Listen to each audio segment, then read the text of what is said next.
What is up, everybody? Welcome to the Logic Bomb Podcast, episode 15. Joining us today, we have Griefdrums. Griefdrums. How you doing? What's up, man? You're not a dev, dude. What are you doing here? Like, why are you here? I'm not a dev. I'm not a dev at all. I was very, very kindly asked to be a part of this. I feel like it's quite a big act to follow after Epi's episode last week. Big boots to fill. Very big boots. We couldn't find anyone better.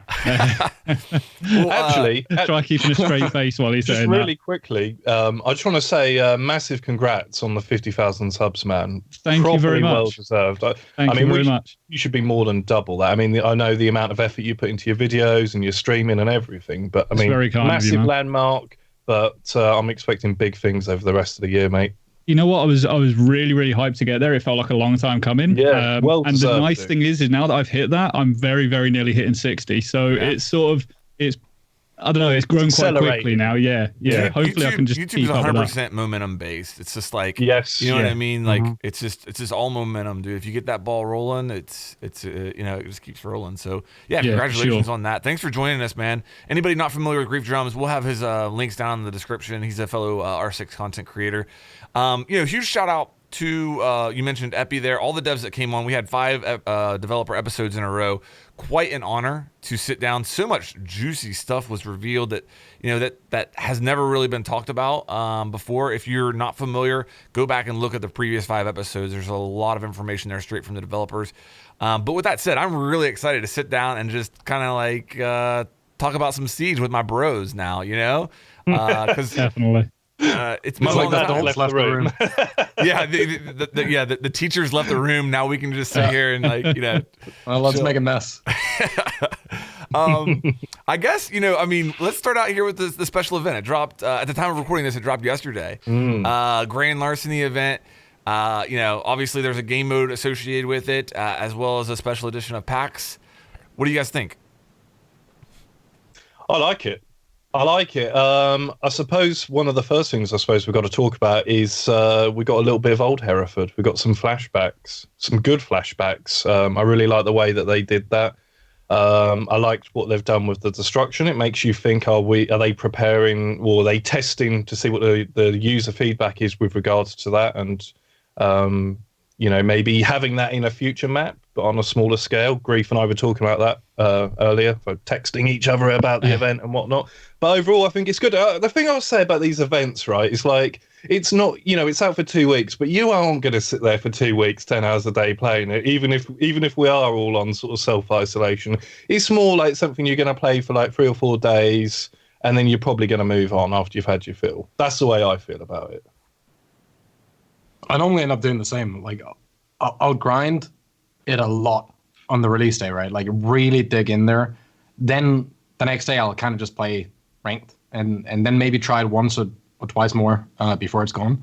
But I think it's more staying up there, so people that aren't, like, imagine if you did it for a weekend and people are out for that weekend. That would suck. Yeah, like, man. At least now, like, everyone has a chance to get to try it. Yeah. But I think the whole conversation with this event is like the event itself, and then the packs as a secondary discussion, right? Yeah. Because the event as itself, the fact that we get a free event, they get to test out some things, we get to have some fun. There's some pretty cool cinematics in it, like the MVP screen. Dude, that was sick. It's really cool, isn't it? I played it with a few friends yesterday. Yeah, I played it with a few friends yesterday, and it was super enjoyable. But I think the biggest thing for me was that this whole discussion with the packs kind of took away from the enjoyment of that, because it almost feels like if you're enjoying or like backing up this event, then you're doing something wrong for some reason. I don't know. I look at these things a little different, I guess. I will never, no matter if a skin was $1,000, see an issue with it, as long as it never impacts the quality of the game or the fairness of play. As long as no maps, operators, weapons are being gatekept behind money, then I will never be against it. As long as it's a free choice, I don't care. You don't think they're a bit pricey then? Sure. Extremely pricey. I also think a pair of Yeezy shoes is stupidly expensive for what you get. But I do think they should be there for the ones that want to buy them. And it is a way to monetize something and get don't for a second believe that there isn't someone sitting there trying to figure out exactly how much they can price them for them to still sell and for you to get the most out of it, right? Are they any more expensive than they normally are? Because there's just more exactly of them, isn't there? There's more packs, so the price is higher. No. That's not. Yeah, they have fluctuated some though. If you look at the events over the history of time, the price has fluctuated some, as well as it used to be that you couldn't get them with Renown, and then you were able to get them with Renown, but it's like way more Renown now than it used to be. Correct? So, but is it just the Renown that has fluctuated, or of the credits? It's just the Renown, because the credit is 270 R6 credit for each pack. Yeah. If you have the year pass, it is 300 if you don't. That goes to about $1 to $3 per pack. Depending on how much R6 credit you buy at a time. This is the exact same price as the Halloween event. Yeah. The what was it called? The Magic Rainbow Six's Magic. Mm-hmm. It's Western. exactly the same. The Western per pack. I'm not going to argue for a second that it isn't like stupendously expensive for the packs. I just can't be I don't have the energy to be angry about a virtual skin item in a game that no one is pushing on me. I don't have to buy it. I know everyone is making this meme about, but you don't have to buy it. But you really don't. You're not going down to the car dealer and complaining about the price of a Ferrari. It just, I don't get it. Yeah. I think that's the biggest point that backs up what you're saying is market forces. At the end of the day, Ubisoft, we live in a capitalist society, right? So Ubisoft can charge what they want, and it's really on Ubisoft to make sure that they price it at the right point where they get maximum profit from the sales that they make. So they're not going to put it at a price where they're not getting the maximum profit. Let me throw something on what you just said there, Pete, because I think I still think they're overpriced. I want to come on to that. I think it's on Ubisoft to find the balance between maximizing profit while still still being fair. Okay. Ethics. Yes, and I'm not saying ethics. For the most part, I agree with Zeronic. I'm one of those people. If it's cosmetic, dude, I don't really care, and especially if these packs come coupled with free content for every player. You can play this game mode whether you buy a single pack or not. Okay. As far as I'm concerned, they could do this every week if they wanted to, and I wouldn't complain as long as there's free new content that comes with the packs. But I do think that the packs are too expensive. And I wouldn't go that route. And I think that I almost feel like they are saying okay, we know that there's going to be people out there that are going to buy these packs no matter what. We're going to try and maximize how much we get out of those people. And I would rather see them price it. I would rather see, keep the price per pack as is, but make less items. That's the direction I would go. Okay. And I know why don't you, Grief, talk about I saw the clip that you put on Twitter yesterday about you getting exactly what you wanted. So, right. As far as I'm concerned, it's a bit of a gambling sort of thing, isn't it? For me, I didn't want to part with all of my... Right, gambling's probably not the right word, but I don't want to part with all of my money for the entire pack because I don't want every single cosmetic that's in that pack. For me, I really wanted the Warden headgear. It had a cool mustache on it. Of course you wanted that one. I hang on a minute. I designed that a year ago. I posted it on Twitter saying I want Warden to look like this, have the mustache flick and everything. So when they added it into the game, I was so hyped. But I didn't want to spend loads and loads of my money on credits for potentially not getting it or buying every single thing in the pack, if that makes it every single pack. So I ended up buying a few and playing a bit of a gamble, a bit of a lottery as to whether I would get it. And luckily enough, I did. So I was really hyped. How many did you get? I only bought 4, luckily. Oh, wow, dude! And I got it on the 3rd pack. So yeah, I was extremely lucky. Yeah. I probably would have bought a couple more. But let's say I wouldn't. There you go. I wouldn't have bought the whole thing. There's 31 packs right now. Let's say that there's 15. And so the price per pack remains the same, but the total price to get everything would have been cut in half. Honestly, do you think you would have bought everything instead and just not went the gambling route? Yeah, I probably would have done. If I'm brutally honest. So in that respect, Ubisoft would have made more money off of you. If we properly break it down and you think about it, would they make more sales in general if the price was lower. So if you look at the profit margins, if they sell it for whatever it is, £60, I think it is for us, would they sell more of those if the whole price of everything was cheaper? Would more people get involved and buy it? But then they'd have to make more of them, wouldn't they? And they'd have to sell it that, so there'd be more work going into it for less. But would return. they have to make more? Like if you sold the same amount for half the price and double the amount of people pay for that, you're making the same amount, aren't you? Yeah, the problem with this is like the amount of assumptions that we know what the buying power and willingness is, right? So I think it's easier to look at, let's say we need to get a certain amount of money, right? So let's say you need to make 10 million or 20 million, whatever it is.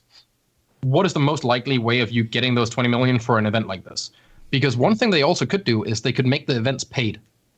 Yeah. So if you want to try them, the event costs money.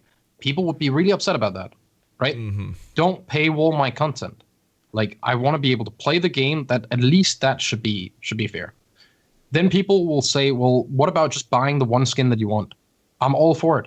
But the way that's going to work, and this isn't like an opinion or anything, is that item will be more expensive than if it was in the gambling box. Yeah. Right? If you want to buy one single, like Fortnite skins are what, $20 each? Some of them? Not only that, Valorant. Have you seen how much the skins are in Valorant? I want to say the Prism kit. It's the blue skin. That's a kit pack. I mean, it's the bundle. I guess you could say it's like $70. I'm not exaggerating right there. It's like Valorant 60, free $70. To play? Valorant is free to play. Yes. And that's a closed beta right now. People are spending that. There's people who spent hundreds of dollars in that closed beta, by the way. Well, I know people that spent thousands on Star Citizen before it ever came, like thousands upon thousands. So that's just a thing. But the average gamer doesn't have thousands. The average gamer, I know the average gamer tends to budget. So they're like, right, I'm going to get that game. And that's why a lot of people do the, what is it called when you buy a game before it comes out? Sorry. Pre-order? Pre-order. Yeah. Pre-order. So that's why a lot of gamers do that, because it's how they manage their finances. So like, okay, X game's coming out in July, I'll buy it now. And people tend to buy, an X amount of games a year. And so for them, $100 on some in-game skins does feel a little bit over the top. I think one of the best... Games last a lot longer now, though, don't they? So like back in the day, a game, you would buy it, you would play it for a couple of weeks, and then you would buy a new one. And then you buy a new one, and you would continually buy games, whereas... the price. Yeah. If you look at like developing a game today, let's say it's 300 million to make a game today. That might have been like 30 million when we were kids. Like there's a much bigger cost associated with it, and running the games, like the whole idea of running games as a service, you need a steady flow of money in. I spent a ton of time yesterday trying to read up on this because I really want to understand like why people are getting so furious about it, and I want to understand why it is the way that it is as well. So I think, don't quote me on it because the numbers might be a little off, but the year before, like last year, Ubi made like 500 mil in profit or something like that, and they made 50 mil in this last yearly update for finances, right? Breakpoint was a massive disaster in terms of sales. It just like that hurt a lot. The fact that we don't see an increase in price, but more items instead, so they can make up for that loss, in my opinion, is probably not the worst way it could have gone. Like what I fear is that if we get too upset about the way that it's run and we don't realize the amount of money that might be needed, then we might get a worse product if we get it our way. Let me ask you guys that, because I think there's a group of people out there. If these packs, the complete set, if they were $10, they would still use this argument to talk negatively about it, that Rainbow Six Siege is monetized in too many different ways. Okay, and their argument would be there's the battle pass, there's the season pass, there are obviously the regular cosmetics in the game, there's the Pro League sets, there's all these different, you might have to be buying operators. So do any of you guys subscribe to that at all? Do you feel like Rainbow Six Siege is monetized in too many different ways? Do you have a problem with them doing the special events in addition to the battle pass? I will say that that's not just disgruntled gamers that feel like that. I mean, I don't know if you saw the GameSpot recently re-reviewed Rainbow Six Siege, and it was an amazing review, 10 out of 10. unbelievable. But they did put the one con was the battle pass with the season pass, paying for the battle pass felt egregious. And that's just like the perfect word to sum this up. It feels egregious to have so many different monetized mechanics within the game that we all want to play.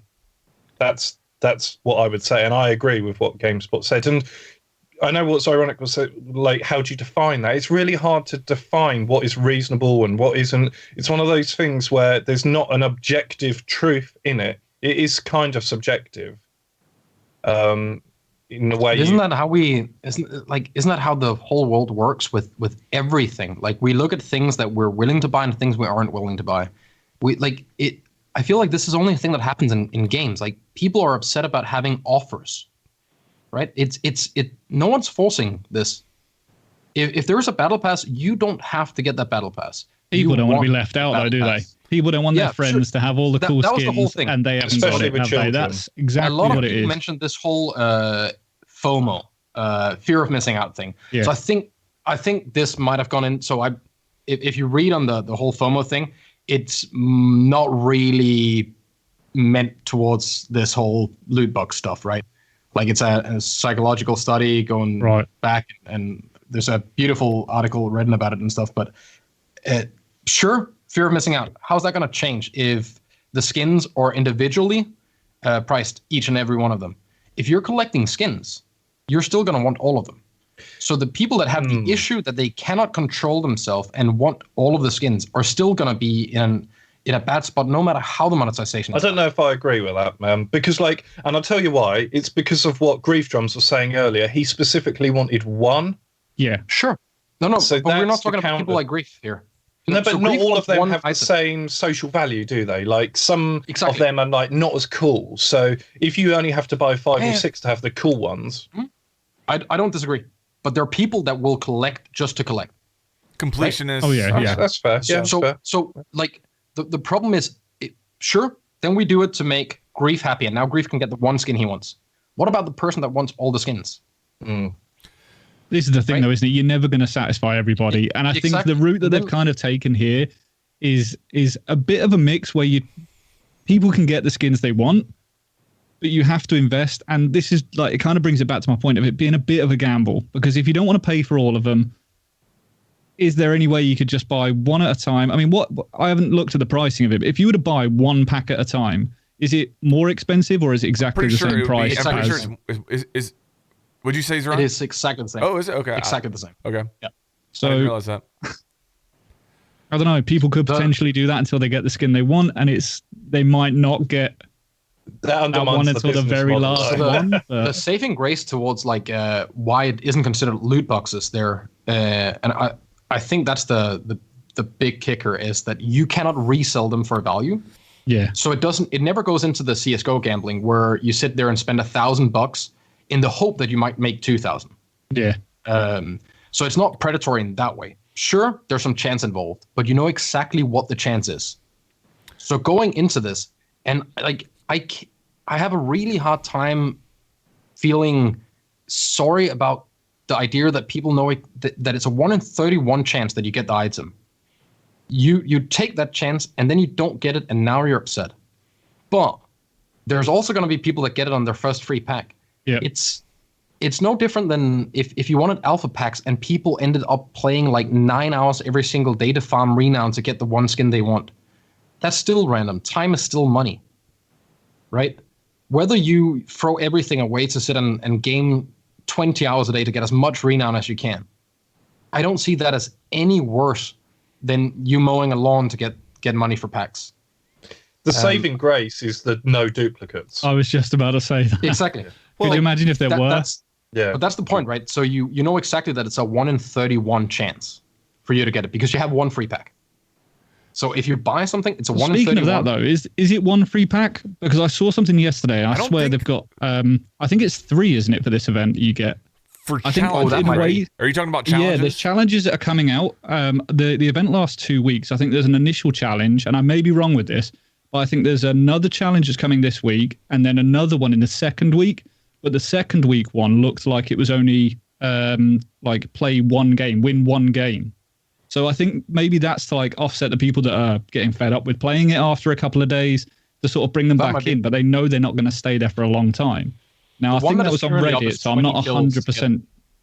The one that is currently up right now is 20 kills for one pack, but there might be more coming. So, in all fairness, I did not read that. But there's at least one free one. What I always come back to, and again, let me reiterate, because I know what people are going to say. I think these packs are too expensive. If I was king for a day, I would lower the amount of items in the packs so that there's maybe around 15 or 16. That way, if people want to get the whole set, they're going to pay less money total. If people only want one item, then their odds are greater of getting that item. That's the way that I would do it. But I still go back to, if you're somebody who bought this game for $10, you at this point can still be could have gotten thousands of hours into this game without spending another dime, unlocked every operator just by playing the game, and can get like 90% of the cosmetics in the game just by using renown that you can earn by playing the game. Okay? Not only that, but every season you're getting these seasonal events, gameplay events for free. So I think whenever I look at that, it's kind of like, how can you really be that hard on them? Yes, the packs are overpriced. Yes, it's monetized in a lot of ways. But if somebody if somebody just wants to get in and play the game, they can do so for very cheap price of entry. And like unlocking operators in Siege is much more realistic than Valorant. Like at least right now in Valorant. Like in Valorant, it's like a grind to unlock one single agent. Whereas in Siege, I mean, it's realistic to play, for what? I mean, especially in these times, a week and a half, you can probably unlock a new operator every week and a half or so of playing the game. And, that's a couple hours a day. So I have a hard time really like getting on a soapbox and really going after them for this, because at the end of the day, it's still a great bang for your buck, in my opinion, when it really comes down to. As a consumer, we're always going to want stuff to be cheaper, aren't we? Right. As the people that are buying it, we are always going to want stuff to be cheaper. So yeah, I wholeheartedly agree. In an ideal world, they would be a lot cheaper. They would be ridiculously cheap, so I could buy all of them and not even care about it. Exactly. Yeah. But at the same time, they're a company and they need to make money. So there has to be. With a live service, it has to be continually monetized. Next year, it's going to be monetized. The year after, they have to make money to keep it going. It's not like games used to be, where you just pay up front and then you play it. This game is going to last 10 years. So I tried to ask just an open question to chat today and yesterday.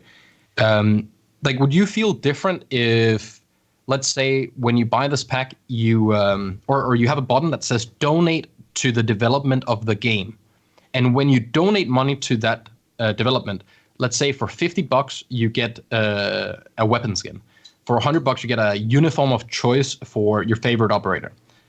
People wouldn't be outraged as much about that, or at least I don't think they will, because it feels different when you pay for that, right? It's a gift for throwing money at it.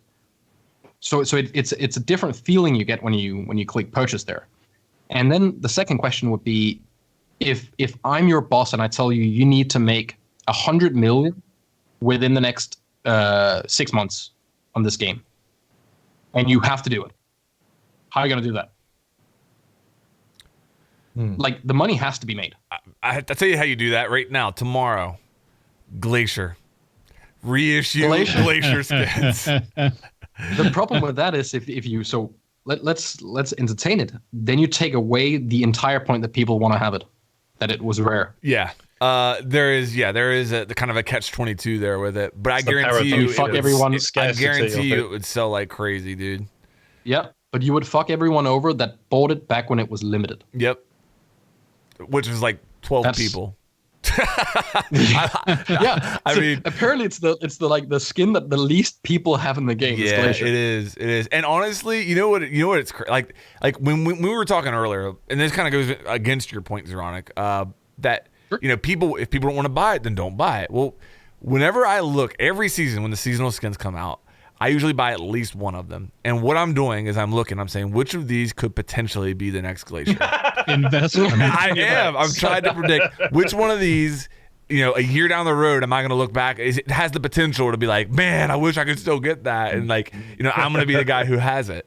So yeah, whenever I'm looking at these special edition packs too, it's kind of the same thing. It's like, is there something in here that I feel like if I don't get, I'll give you a perfect example. The Sunsplash packs. This was the first edition of these packs, I believe. The Legion skin in that is better than his Elite. The one with the crazy haircut, the spiked haircut, and the big popsicle stick. That's better than his Elite, and nobody can buy that anymore. So there is a kind of a fear of missing out. You know what I mean? Like when you're looking at these, you're like, I don't want if there's something like that in this, I don't want to miss out on it. Sure. Maybe these could be put into the random packs after a period of time then. So 6 months, 12 months on, maybe these come into, the alpha packs that you draw, and you could potentially get one of them. Maybe that would be a solution. Yeah. Don't you think people would then be upset that at some point, like, there's no way you make people happy?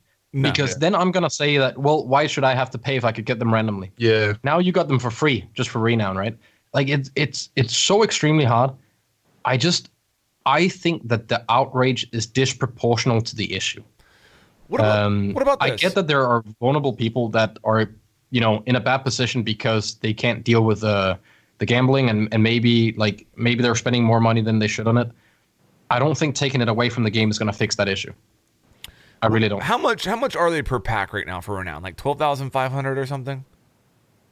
If you were to buy one of the packs, the special edition packs, I want to say 11,350. I think that sounds like the season pass. 270 the season pass. It does, yeah.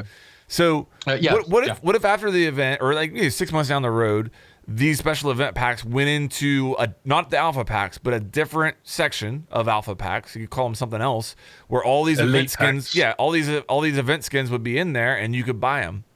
With the same Legacy price of renown, for like the same. It would still be. What's that? I mean, they'd have to be more expensive than they were on release. But yeah, you can make like a legacy pack thing where instead of 11,000 per pack, then they're 30K or something. But like, it's not gonna work selling them if they stay there forever. Yeah. And then people go, well, then you can just make better skins. Sure, that just takes longer. Yeah. Would that not be the way to reduce the price though? Like you sell it for less when the event is on. People buy it. If they don't want it, they don't. And then what's the issue with it still being available later on?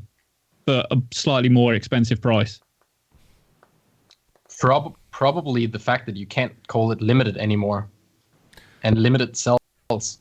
Well, you don't create a certain sense of urgency. Limited edition for games. You don't create a sense of urgency. That's for sure. And I'm not defending them by saying this. I think it's part of the predatory tactic. Yeah, it's a sales tactic.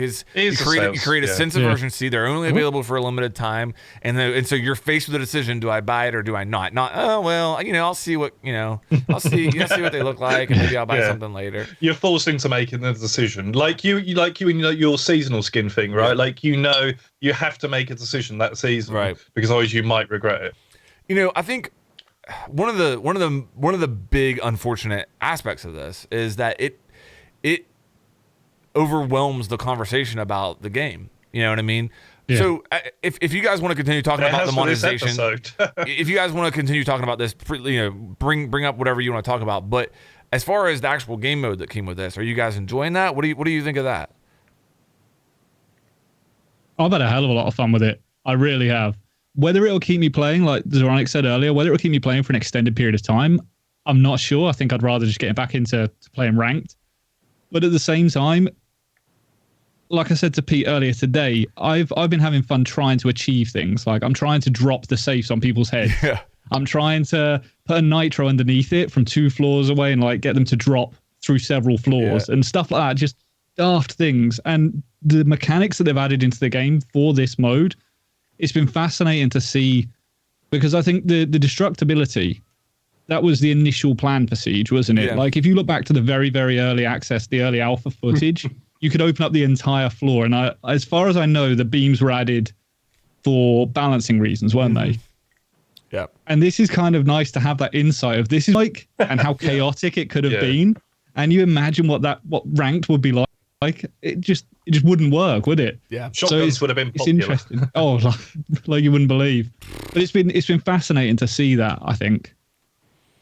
I think it's a beautiful way of testing, like just mechanical stuff. The same as when we talked about the stadium map, right? Yeah. And they were explaining, like, we learned a ton of things with these. Maybe stuff we'll use in the future, who knows? But we got to test things that we otherwise had a hard time testing. And that surely must go for this as well.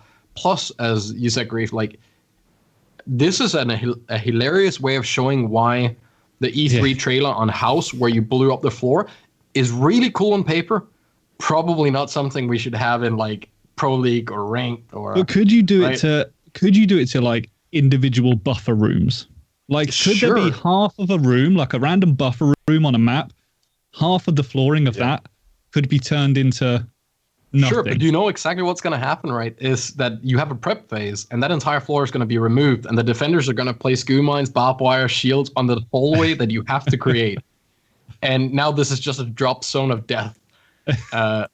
Like, it's Indiana Jones, that. Yeah.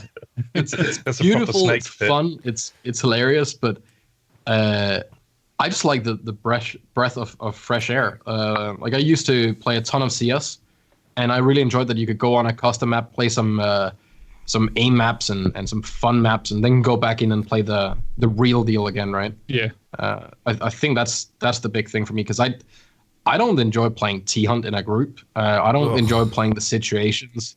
Casual, I mean, if I got 5 minutes and I need that 200 extra renown for the alpha pack, then maybe. But otherwise, I only play ranked. And these events, sure, they're good fun. It's an opportunity to do something different, right? Yeah. Like, because, 5v5. I want to come back on something in a minute, but I interrupt you.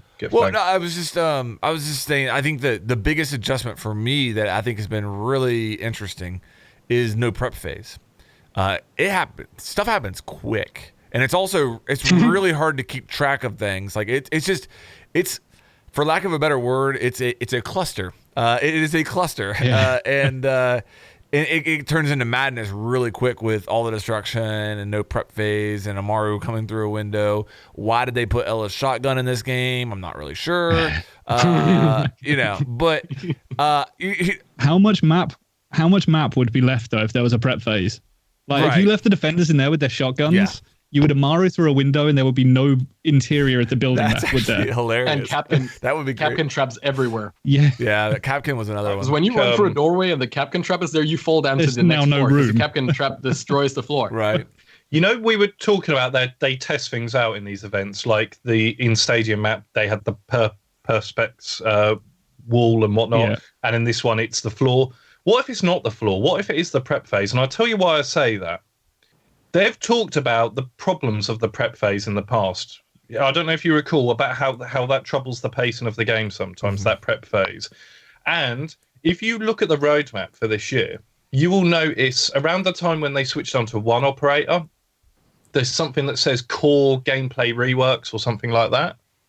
And when we had, by the way, this is pure speculation, okay? But when we had Jean-Baptiste on, he was talking about like there are big things in the works. Literally, I think that was what he was saying, big things in the works about how the pacing of the game, like, speed and armor, stuff like that. So this literally, maybe they are looking at like, maybe the prep phase is part of what they're looking at here and they're testing something out on us. I mean, I'm not saying you could eradicate it completely like that, but I mean, they could be toying with. A lot of these game modes had no prep phase, though. The Western one didn't. Showdown did it? The Halloween one didn't. But you started a long ways away. Like, you remember? Yeah, sure. You had to like go through that gate. There was like a cooldown. There's no way Siege ever loses prep phase ever. Like, right. That's just not going to happen. But they're gonna. I think they want to do something with it. The prep phase is going to change. 100%. I mean, they basically said that. Pete. Like, they've said that. I think it was that the Invitational. There were interviews where they were saying like the amount of downtime, how the amount of time. That's it. They've talked about. We want to give you something to do in the prep phase, right? As an attacker, because defenders have plenty to do. Like they're basically running out of time. Like something like try to play Jaeger in a competitive game. Yeah. Like you have to run 600 meters down there, place an ADS, put up barbed wire, reinforce a wall there, one in the other end of the room, then 2 ADSs, and then barricade one thing, make a punch hole, and get ready, right? And you're already 30 seconds into the round.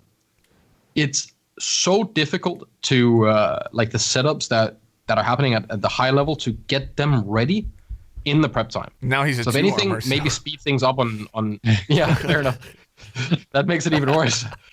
Speed things up on defense, like make all reinforcements in prep phase instant. Why not? Right?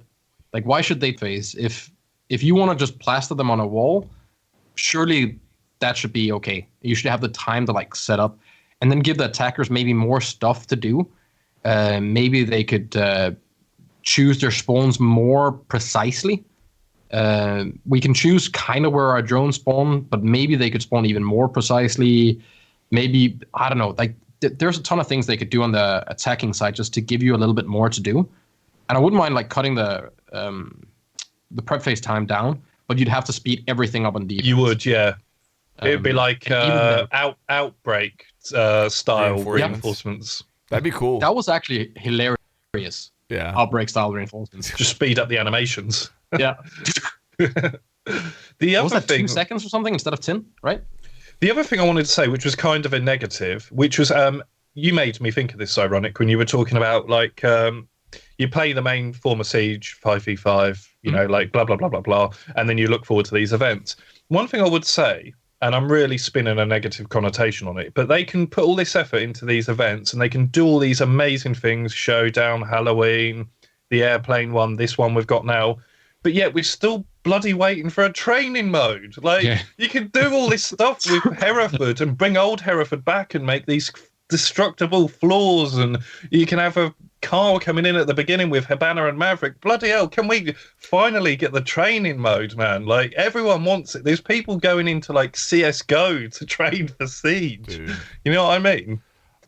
I'm 100% with you. I don't know why we don't have it yet.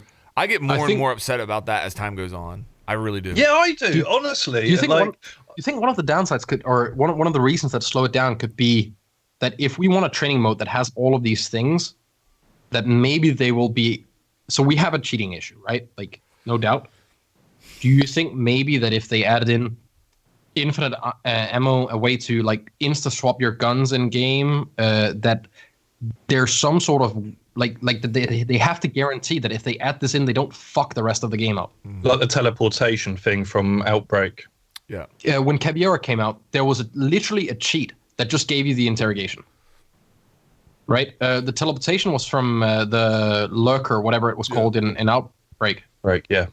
I don't know if it has anything to do with it at all, but there is no way that since year one, everyone has asked for a training map. Right? There's no way that it isn't being considered, it isn't being looked at. It would be such a positive PR thing to release one. But Craig said something on the last podcast that like they really don't want to show anything or share anything before there's something to share.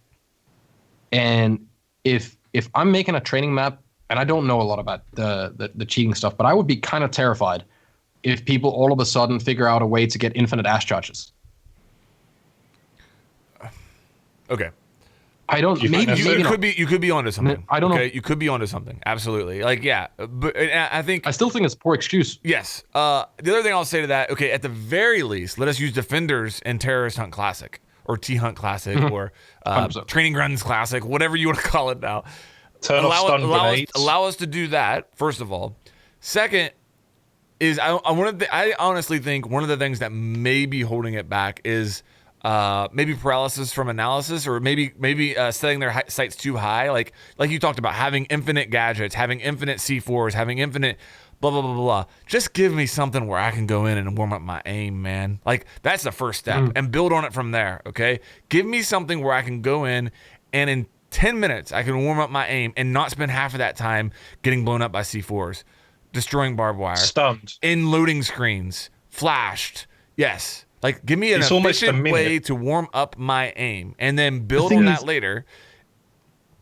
There's already a shooting range on Hereford that we're spawning in for this event. Right. I use that. Make it so I can't move out of there, and my ammo never runs out. I can keep reloading that gun. You know, I'll load in as a Zofia. I don't have any charges or anything like that. I don't need that. I want to practice on the 3 or 4 targets that are there, just snap into them. Yep. Make them move while they're doing it if I want to do that. It's infinite ammo.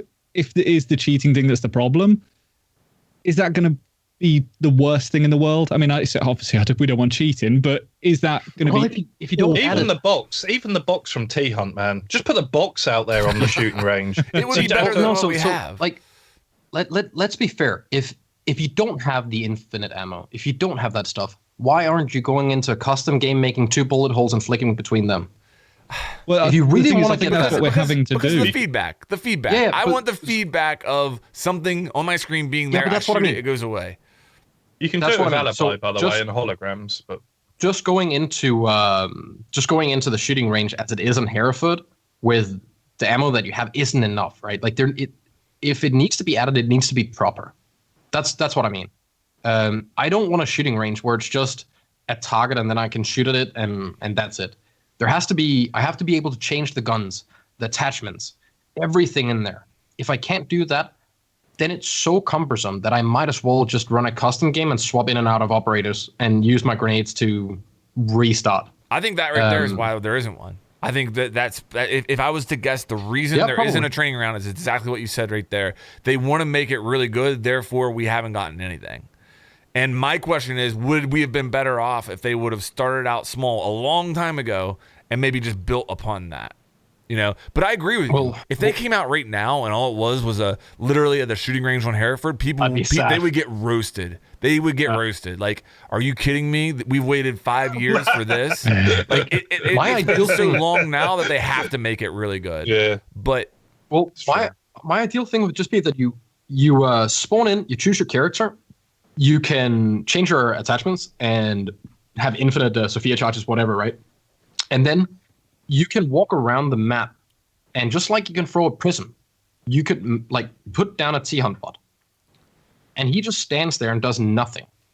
You can go around a map and put them in crouch height, prone height, standing height, so you can practice against the level of players that you'd probably go against. If you are a competitive player, you can set them up in all these spots where you can learn how to throw grenades that land in the exact same spots. I'm a massive fan of nades, but holy hell, is it a horrible experience to practice. I go into a custom game, and I drive my drone back to the spawn. And I throw the drone, because they have the same trajectory. I drive it back to myself again, and I keep doing this until the nade lands where it has to. Because if I throw the nades, I have no idea what happens. Right? The nade goes, and it goes poof, and now I have to go over there and look where it landed. You're never going to learn if you... it would take 9 hours for me to find, a good nade spot. If it has to be pixel perfect. That reminds me of the Simpsons gif where it was at Milhouse who's throwing the frisbee to himself. Yeah. That's literally me. Just late night standing there throwing a drone, just having a cigarette and a coffee and just sitting there thinking, what am I doing? Give me infinite nades. Give me a trajectory trace on the nade. No matter what we might think is the reason for it, it's overdue and should be here by now. I think it's a small amount of players that will truly benefit from it, but I think the ones that will benefit from it will have a massive impact. And it'll be good for content creators. It'll be good for pro players, for people that just want to play at a higher level, new players that want to get into competitive. Sure, it's not going to help the guy who just wants to play casual and have fun. He might not go in there ever, and that's okay. But we do have something that we want to consider a tier 1 esport, a 10 out of 10 game. Should be at least a way to do these things, because the game is so damn complex. Yeah. That it is almost I promise you, if you have to go in and learn a set nade on New Canal, and you can't wait for Pro League to show you how it's done when it comes out, then you're going to be spending 5-6 hours figuring out how to do the nades to get into every nook and corner that you need to, and they're only going to work half of the time anyway in your game, because there's going to be a WMI or a ADS, whatever. So it's a lot of time invested in these tiny small things that could have been done so damn easily if there was some sort of a console or custom command that we could do in game. I don't even need the shooting range. Just give me this in custom game, and I'd be happy. I would have bots that just don't move like Michael Jackson, man, like moonwalking everywhere, get up and down, and stun grenade. Like I basically play Outbreak and Hereford Base the most on T Hunt, and I've played it so much I know where the bots are going to be. But I would love it so like I could just go to an area of the map and it's infinite. So as you work through 10 bots, more start coming through doors, and you're just like complete. There's no downtime. You're just training your aim constantly. And every time you reload, you've just got infinite ammo. You can just keep. You still have to go through the reload, right? I mean, that's important, but you can just keep training your aim, and you've just got bots that keep coming into the rooms, into the area of the map that you're in. That's what I want. And maybe they don't shoot back, which isn't me that just wants some easy mode. It's just in case you screw up. Well, you're trying to get better. You're not trying to win. I want it to be efficient. Exactly. Efficient. I want it to be efficient. It's not efficient. There's a minute of downtime, Flanked. A minute of downtime after you finish. Go in, pick an operator. Yes, click retry. We'll do that again. Blah, blah, blah. Load back in. Get into the map. A minute. Yeah, I fully agree. It's such a hard thing as well, because like I think we all agree that we want this and it should be there. But I also think a lot of us just assume that if it was there, we would be better. I don't think that's as true as we think it is.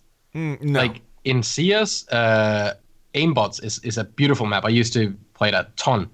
It makes you a little bit better, but it's also really boring. And especially once you like start doing it, for an hour every day, it doesn't take that long for most people to just be like, I'm just going to play. Not if you listen to a Great Siege podcast while you're doing it. That is, yes. And buy a instant diamond. That's what I hear. Yeah. Marketing 101. You guys want to move on to some balancing stuff or anything else on the practice mode? Because I don't want to get into the whole balancing patch. I mean, obviously the patch that's been discussed for a while went live, but let's focus on Ying. Ying went live with her smokes, her gun buff, as well as 4 candelas. She, within a week and a half, 2 weeks of the patch being live, a week, of the patch being live, they took away one of the candelas, so she's back down to 3 candelas. She still has the smokes. She still has the weapon buff. Thoughts? I was disappointed, man. I was loving Ying for a bit there. I think she's still really strong. Oh, yeah. I'm only kidding, man. Like, it had to be done, right? I mean, even at the level I play at, which is way below you guys. Like, but I was running, like, I love Ying. I think she might be my main. But one thing I would say about that, and you and I have spoken about this, is when JB came on this podcast, he's the lead game designer. We asked him, like, if this is too strong, are you guys going to be ready to act quickly and not, sort of muck about here? And he said, yeah. And basically, he's a man of his word. I mean, like, we're not majorly surprised. Ying was a bit too strong. But in fairness to UB, because people have been kind of like, having a laugh at their expense, they did roll it back quickly. They didn't leave it 6 months, to develop a new meta. They just rolled it straight back within a couple of weeks. But I think that raises another question in a moment. I'd like to take this towards Warden, this conversation, but I don't want to go there just yet necessarily. So the biggest question from me is what's the point of the test server? Is it not to find these sort of things before they become a problem in the regular build? Yeah. I appreciate the reasoning behind it is probably that not enough people play it, and therefore they can't get that test. But even as soon as it was announced that the 4 candelas plus 2 smokes plus the weapon damage, a lot of people were making murmurs straight away, weren't they, saying, is this not a bit too strong? Surprise emoji. But it looked like people... I don't believe test servers there just to find the balance. I really don't. I think it's there to figure out if this build is like messed up. Yeah. If it can run. And then if anything like insane comes out, then you can go there. But like we're hindsight heroes, right? Because when it happens on the test server and we say, oh, this is too strong, then when it gets reversed, we're all like, yeah, 100%. But when we get something like Kali out and everyone loses their mind, go, oh my God, one shot? What? Right? No one's out there saying, you know what, we were wrong about Kali. Yeah. But everyone's saying, yeah, we were right about Ying. That's really true, dude. That's really true. I don't like that. I don't like that we are so quick to say, yeah, of course it's OP. Like, my stance on Ying is, if she was too strong with 4, she's still too strong with 3. For me, it's the Lion issue that what I remember when I died to Lion was that I got scanned and then I died. What I will remember when I die to Ying is that I get Candela'd and then I died. And can't I'm not see going to remember if it's 4 or 3. Like, if it's 4 or 3 for me as a player on the other side, that doesn't matter. Then people go, well, she can remove her own ADSs. Sure, ADSs could be banned. Like, I'm stupid enough to ban Jaeger, right? So anyone on in that game at least is not going to be able to rely on it. I instantly jumped into the idea of let's try to see, can I impact trick Candelas when they come in? That's actually super easy. You just sit there and hold an impact like you would with Banner Pellets or something else, and you hear her pull it and get ready. And even if it's almost perfectly cooked, you can still impact trick it. Electrified barbed wire, electrified walls, play up against an electrified wall. And if Ying isn't good enough to make sure that it never touches the wall, it's going to pop it, right? Yeah. I think the only issue with it was that she got throwables as a gadget and throwables as a secondary. I think that's a bad, like, both of your things shouldn't be something you throw. I don't think, but then again, Ashe has the same. Ashe has flashbangs and Ashe charges. Yeah. Yeah. I don't like that either. But the thing with Ying, and I did encounter it in a short time that she was there, and it's probably still that way to a certain degree, but not as severe. Like, it was like, if you're in a room and Ying sets her mind to it, you're not going to be safe in that room anymore. You know what I mean? Like, that there's unless you have literally all 3 ADSs on that door, there is nothing that you can do to prevent at least one of those Candelas, to come in there and blind the whole room. So I saw that aspect of it. I'm pumped up about this. I know, like, there are some people like, Ubi doesn't know what they're doing. They nerfed and buffed in a week. Oh my gosh, look at them. But like, this pumps me up because if they're willing to do this and not worry that, about the people who are going to chirp in the corner over there, then they can be much more aggressive and try a lot of different stuff out. Listen, we're in between Pro League. I know that Challenger League was going on, and that sucks. Like, it sucks that stuff like this, but it's got to happen to somebody. But we're in a break between Pro League right now. Now is the time to try this stuff out and let it see how it goes. I mean, literally, the pros are talking about attackers don't have enough utility to clear this stuff. I mean, that was a solution. That was definitely a way of clearing stuff out. Maybe not the best answer, but I don't blame them for trying. And I think if they're willing to try stuff like this and then have their finger on the trigger ready to revert or change it back, then it's going to allow them to try a lot of different stuff out, and that pumps me up. You mentioned the Challenge League thing. I'm with you. It sucks that they had to deal with that. But someone had a really good point. There's like 200 Challenge League players. Yes. I know it sucks for them. But do you push a patch out a week to satisfy 20 or 200 people? And then, like, mess up the timings with, like, Sony and Microsoft for release dates on consoles, release date on PC, with the whole working from home? Would it potentially push the release of the next season if you had to move it a week as well? Could that have something like it's really difficult to find a single time where it wouldn't hurt somebody. There's a competition somewhere in the world at any point, right? Like, somebody's gonna get over it, and it's already hard enough not to hit any of the patch date times with competition. One thing they could do, because they don't, it's ironic, they don't put the new operators in, right? So why don't they I actually don't think have a competitive build. Yeah, like have it in. I was going to say that, but then I thought, oh god, it might be like an extra 20 gig download or something, to like go in the custom matches and then go through and pick what build of the game that you're in, and then for one season, hey, pro teams, you only have to prepare for this patch, and then all the stuff that everyone else in the game is going to be playing with, that's going to go live next season. So that's like 3 months or whatever. And you don't have to worry about that. You already don't have to worry about the operators, but you don't need to worry about the changes to Ying, Jaeger. Just prepare your tactics and strategies around this build. And then when the season's over, bang, all of this comes in, prepare. I think that's amazing. Yeah.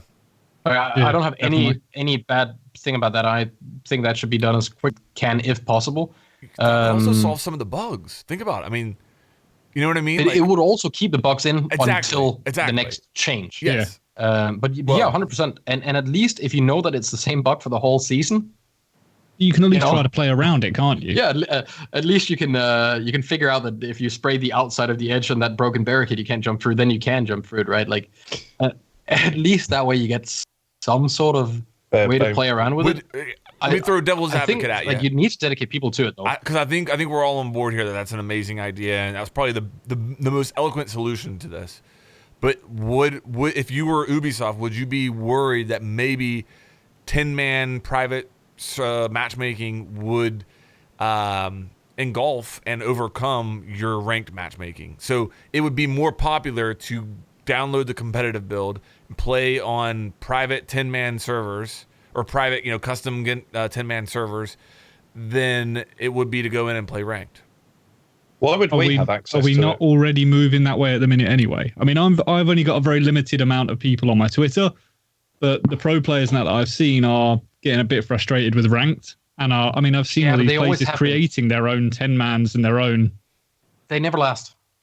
They don't know. But so like, even all the way back when I played pro, everyone was gold back then. Sure. Even then, no one wanted to play ranked, right? Because everyone wanted to scrim. They wanted to play like competitive games with high comms, but no one, it was too difficult to get people on at the same time. So when you tried to play these 10-mans, one asshole was late, one forgot, one disconnected. And now you had to get 3 other people, so you had to find friends of the ones that were already playing to try and set this up. I love this one asshole was late, so you skipped him. And then we had the Face It stuff that came out that was super cool, and people just kind of stopped queuing, right? It's the same issue we have with test servers. People want test servers and they want to be able to play it, but when it comes out, no one's queuing, right? We're in 10-minute queues on test servers on day one of it. So I'd rather that either it gets done in a way where we can run as many custom games as we want, and then we just have to deal with our own issues, or rank gets to a state where people want to play it. Ideally, I'd much rather put the happy hat on and aim for that. Okay, let's dive into this, because I want to talk. People are talking shit on ranked right now, and Siege in general, and there's a lot of people who are a little bit frustrated with the state of Siege right now, or whatever you want to call it. Listen, man, the pros play this game so much. Mm-hmm. It's not normal for them to play as much as they do and still want to go in and play ranked. If we try to cater to them, if we set our goal, we want to make ranked so that pros enjoy it, you're never gonna do it. You're never gonna do it, man. They're on a completely different level. And here's the thing, okay? We all here play ranked, and for the most part, I think it's safe to say, I don't enjoy quick match. I don't enjoy casual. I might play it every once in a while, but I don't enjoy it, okay? Because I've tasted that sweet taste of competition and ranked, okay? So you're a pro who just got off the main stage of the Invitational, playing in front of how many thousands of people on Twitch, how many thousands of people in the arena, in the best setting, the highest competitive level you can possibly do. Do you really think that they are going to enjoy after that jumping into ranked? No. And you get spawn picked by 12-year-old. It's a completely different thing. GG easy. Once you've enjoyed ranked, quick match isn't as enjoyable anymore. Yeah. Once you've enjoyed Pro League and playing on a LAN and stuff like that, ranked isn't as fun anymore. It's natural, dude. It doesn't mean the game is shit. It doesn't mean the game is bad. It doesn't mean any of that. It just means that you play the game on a completely different level, in a completely different setting than everybody else. And it's natural for you to not enjoy that ranked setting anymore. Are there things they could do to make it better? Absolutely. But if the goal was to make it to where ranked, or to pros want to play ranked, you're gonna alienate your complete player base and not end up solving their problems. I've never agreed with you more. I think so. A weird thing that happens in Siege that doesn't happen in a lot of other games, and correct me if I'm wrong, but in CS, pros don't really play public matchmaking. They'll play, high-end third-party ways of only playing against competitive people. or not even competitive people, like top tier, the best in the world, and they will be vetted before they can even enter. Like, if you have a friend who's a god tier player, he's not getting in just because he knows you, right? Like, he has to be vetted, go through a lot of things, and then once you're in there, you never touch public matchmaking again. In Siege, I can be a rather new player, having played for a couple hundred hours. I can play with a few friends, find my way into Diamond, and I can meet a world champion player the week after he won the Hammer. What? Yeah. There's something wrong with that, because he's not gonna, like, the world champion is not gonna look at this game the same way I am. I will be there thinking, oh my God, I'm playing against the best player in the world. If I win this, I'm better than him, right? Look at chat. GG, clap, good night, right? Screenshot every You are kill clearly feed. better if you, yeah. And then you clip it and you post it to all your friends, and now you have beaten one of the best players in the world. You might have stream sniped a little, or, pretty much thrown the match just to get this one guy killed. And 4 of your friends all droned him out so you could get it, while he's listening to music, having his feet up and being like, I don't give a shit about rank, right? It's a very, very weird thing. Like a year ago, I think we were talking about, you could, what about just giving pro players like a tag, and when they queue, they are just like far, far out of the elo. Like, they start in 8,000 elo or something. And all competitive, like Challenge League, Pro League players just automatically play up there, and you're never going to reach it. Sure, they're going to have horrible queue times, but most of them scrim for hours and hours a day anyway, right? If your job is to be the best, then maybe you're not going to be playing 8 hours of ranked a day. Maybe it's not even good for you if you want to be the best. I have no idea. But I don't think us average Joes, I don't think I should be able to click Q while playing solo on stream and meet top tier pros. They are so much better than me. And it feels weird that the step is so small when it comes to the public matchmaking, right? It's like, hell, you could what does it take? A day? If you make a new account and you really get on a grind with friends and you're all like pretty up there, a day and you're probably all diamond. Like, you could do it in a day. You can do it in like 14, 15 games. And I could never take it serious when a pro player says it's too easy to get to diamond. Yeah, of course, you're like literally one of the best players in the world. No of course, it's too easy. Yeah, like, it's supposed to be for you. But tell a gold player that it's easy to get there, that has played like 400 games, right, and just can't. I do think it should take longer. Like, I don't think it should be harder. I just think it should take longer, so the gap between players would be bigger. And then I think pro players should just automatically start so much higher in rank than everyone else. How are you feeling about the game right now, Grief? Because I know, like, I think that there's a lot of people, we're mentioning the pro players and what they're saying about the game, and I think that we're all kind of on the same page there. But I think there's I don't think it's just them. I think there's a lot of people who are at kind of. There seems to be a lot of frustration, doesn't there? In the entire community, there seems to be a lot of frustration, and I genuinely think that can be. It's that integrity in games. Like, the end of last season, my last 2 games were against hackers, blatant hackers that were shooting me through walls, and just, it was ridiculous. And I get a very limited amount of time to play every night. I work full time. I've got, a young family. So when I'm trying to fit that in between trying to make content as well, I can play probably 3, maybe 4 hours a night, which, it's quite a substantial amount of time to some people, but how many games do you get in that time, realistically? 5, maybe 6. We drag them out to overtime, 9 rounds every single time. But when all of those games you go into it and you're going up against hackers, it's really frustrating. So I kind of put that to the side at the end of last season. I said, all right, new season, new start. Let's just go at it. And the first game of my placements was against a hacker. And that really frustrated me. So I put the game down for a couple of days, and I played unranked after that. I've barely touched ranked, and I found it is a little bit better because there's no one's hacking in unranked, or if there are, I'm not coming up against them. because no one really cares about their elo. And you know what? I've had a lot better time because of it. I really have. And it seems like the queue times may have even dropped for unranked as well. Maybe more people are heading there for that very reason. But it's just that integrity. I just want to play. I want to play ranked. I want to play it competitively, as far as you can for ranked. And I just want the games to be fair. I want to come up against decent competition, but I don't want to have to deal with the idiots. I think there's also, I think everything you said there is true for everybody. I've played, as far as my own personal, I've played way less ranked this season than any season since Velvet Shell, probably. And I've still played a good bit, but it's been an unranked. Whenever I stream now, I'll play probably like I randomly switch between ranked and unranked if I'm solo queuing. So I'll play like 3 unranked, 1 ranked, just to throw the queue snipers off.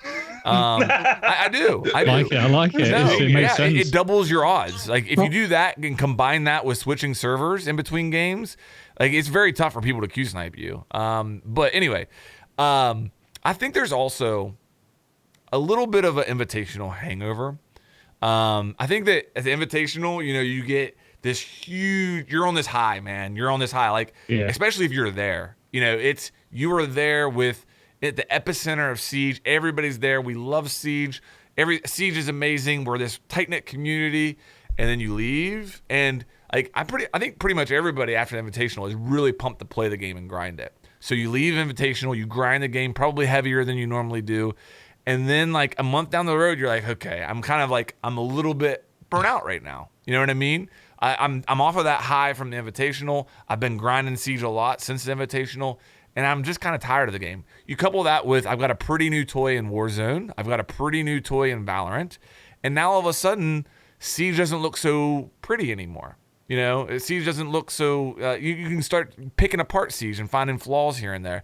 Again, not saying that there isn't a cheater problem, not saying that there aren't bugs that have existed for way too long of a time, but I think it's natural to play a game for 4 years and go through periods of time where you're just a little bit tired of it. You know what I mean? And you need to take a break and do something else. Yeah. Pros don't have that. Cheating's definitely... They can't do that. Well, also, pros, your job is to be the best. Yeah. That's it, right? Like, let's maybe not pity it too much. Of course, you're not going to like playing with your average Joe that you can either like smack into the dirt and they can't do anything about it. If you truly play at like your max level with your teammates, or you might not have that fun of a time when average Joe kicks your ass and goes, "You're a pro," right? Like it's not an enjoyable experience for the competitive player. But things changed a lot for me when I started like looking at rank, like it not being about getting as much elo as I could, but about the MMR being about placing me against team or players of my own skill. I think a lot of people forget that matchmaking isn't just there for you to climb as far as you can. There's no point in you being in Diamond if you're not comfortable playing there. It just doesn't make sense. You're going to have a worse experience. You're going to struggle more. Going to have to put more effort in than anyone else, right? Like look at it like it's a system to place you against people where you are comfortable playing against them, and you get enough trouble that you still have to stay sharp and you still have some room for improvement. Instead of if you play casual, you might one game go 15-0, and like you're playing as people that barely know how to barricade a door, and in the next game you have a 5 stack of ducks one tapping you in spawn.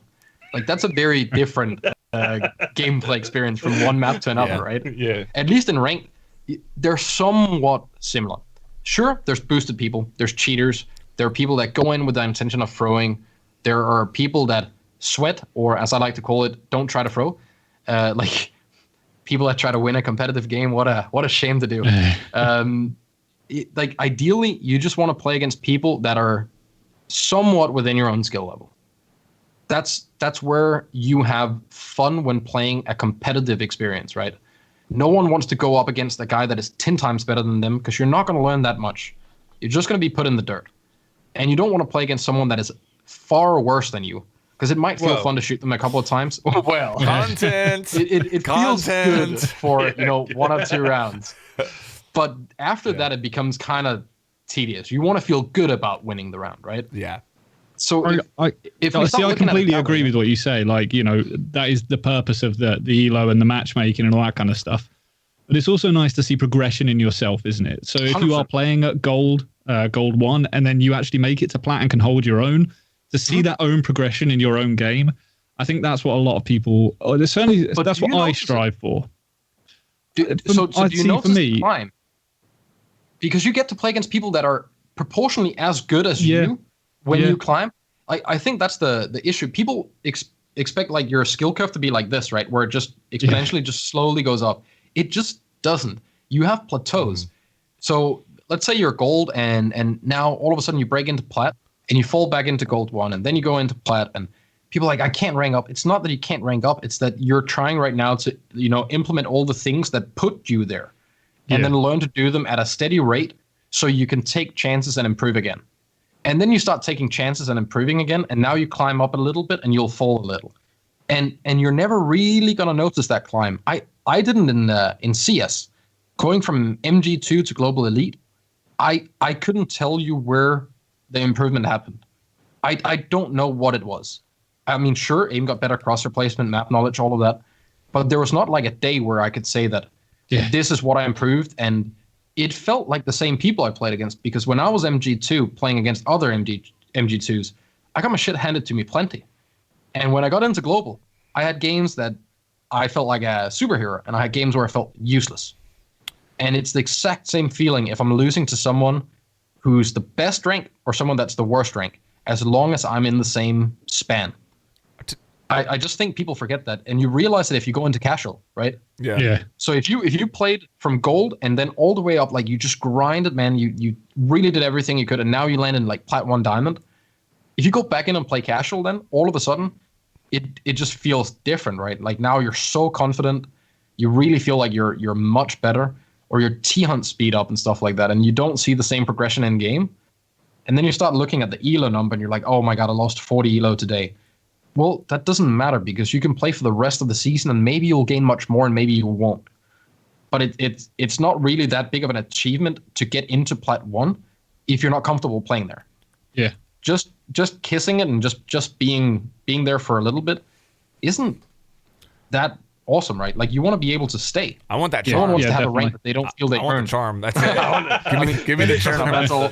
It's the only reason I want to get diamond. Surely the individual progression is surely what it's all about, because even as you go into plat or diamond or whatever, you know, into top of gold, like you have never reached a summit. Even if you've improved, the challenge is still going to be there because it's skill-based matchmaking. You're that much better, but you're facing competitors who are that much better too.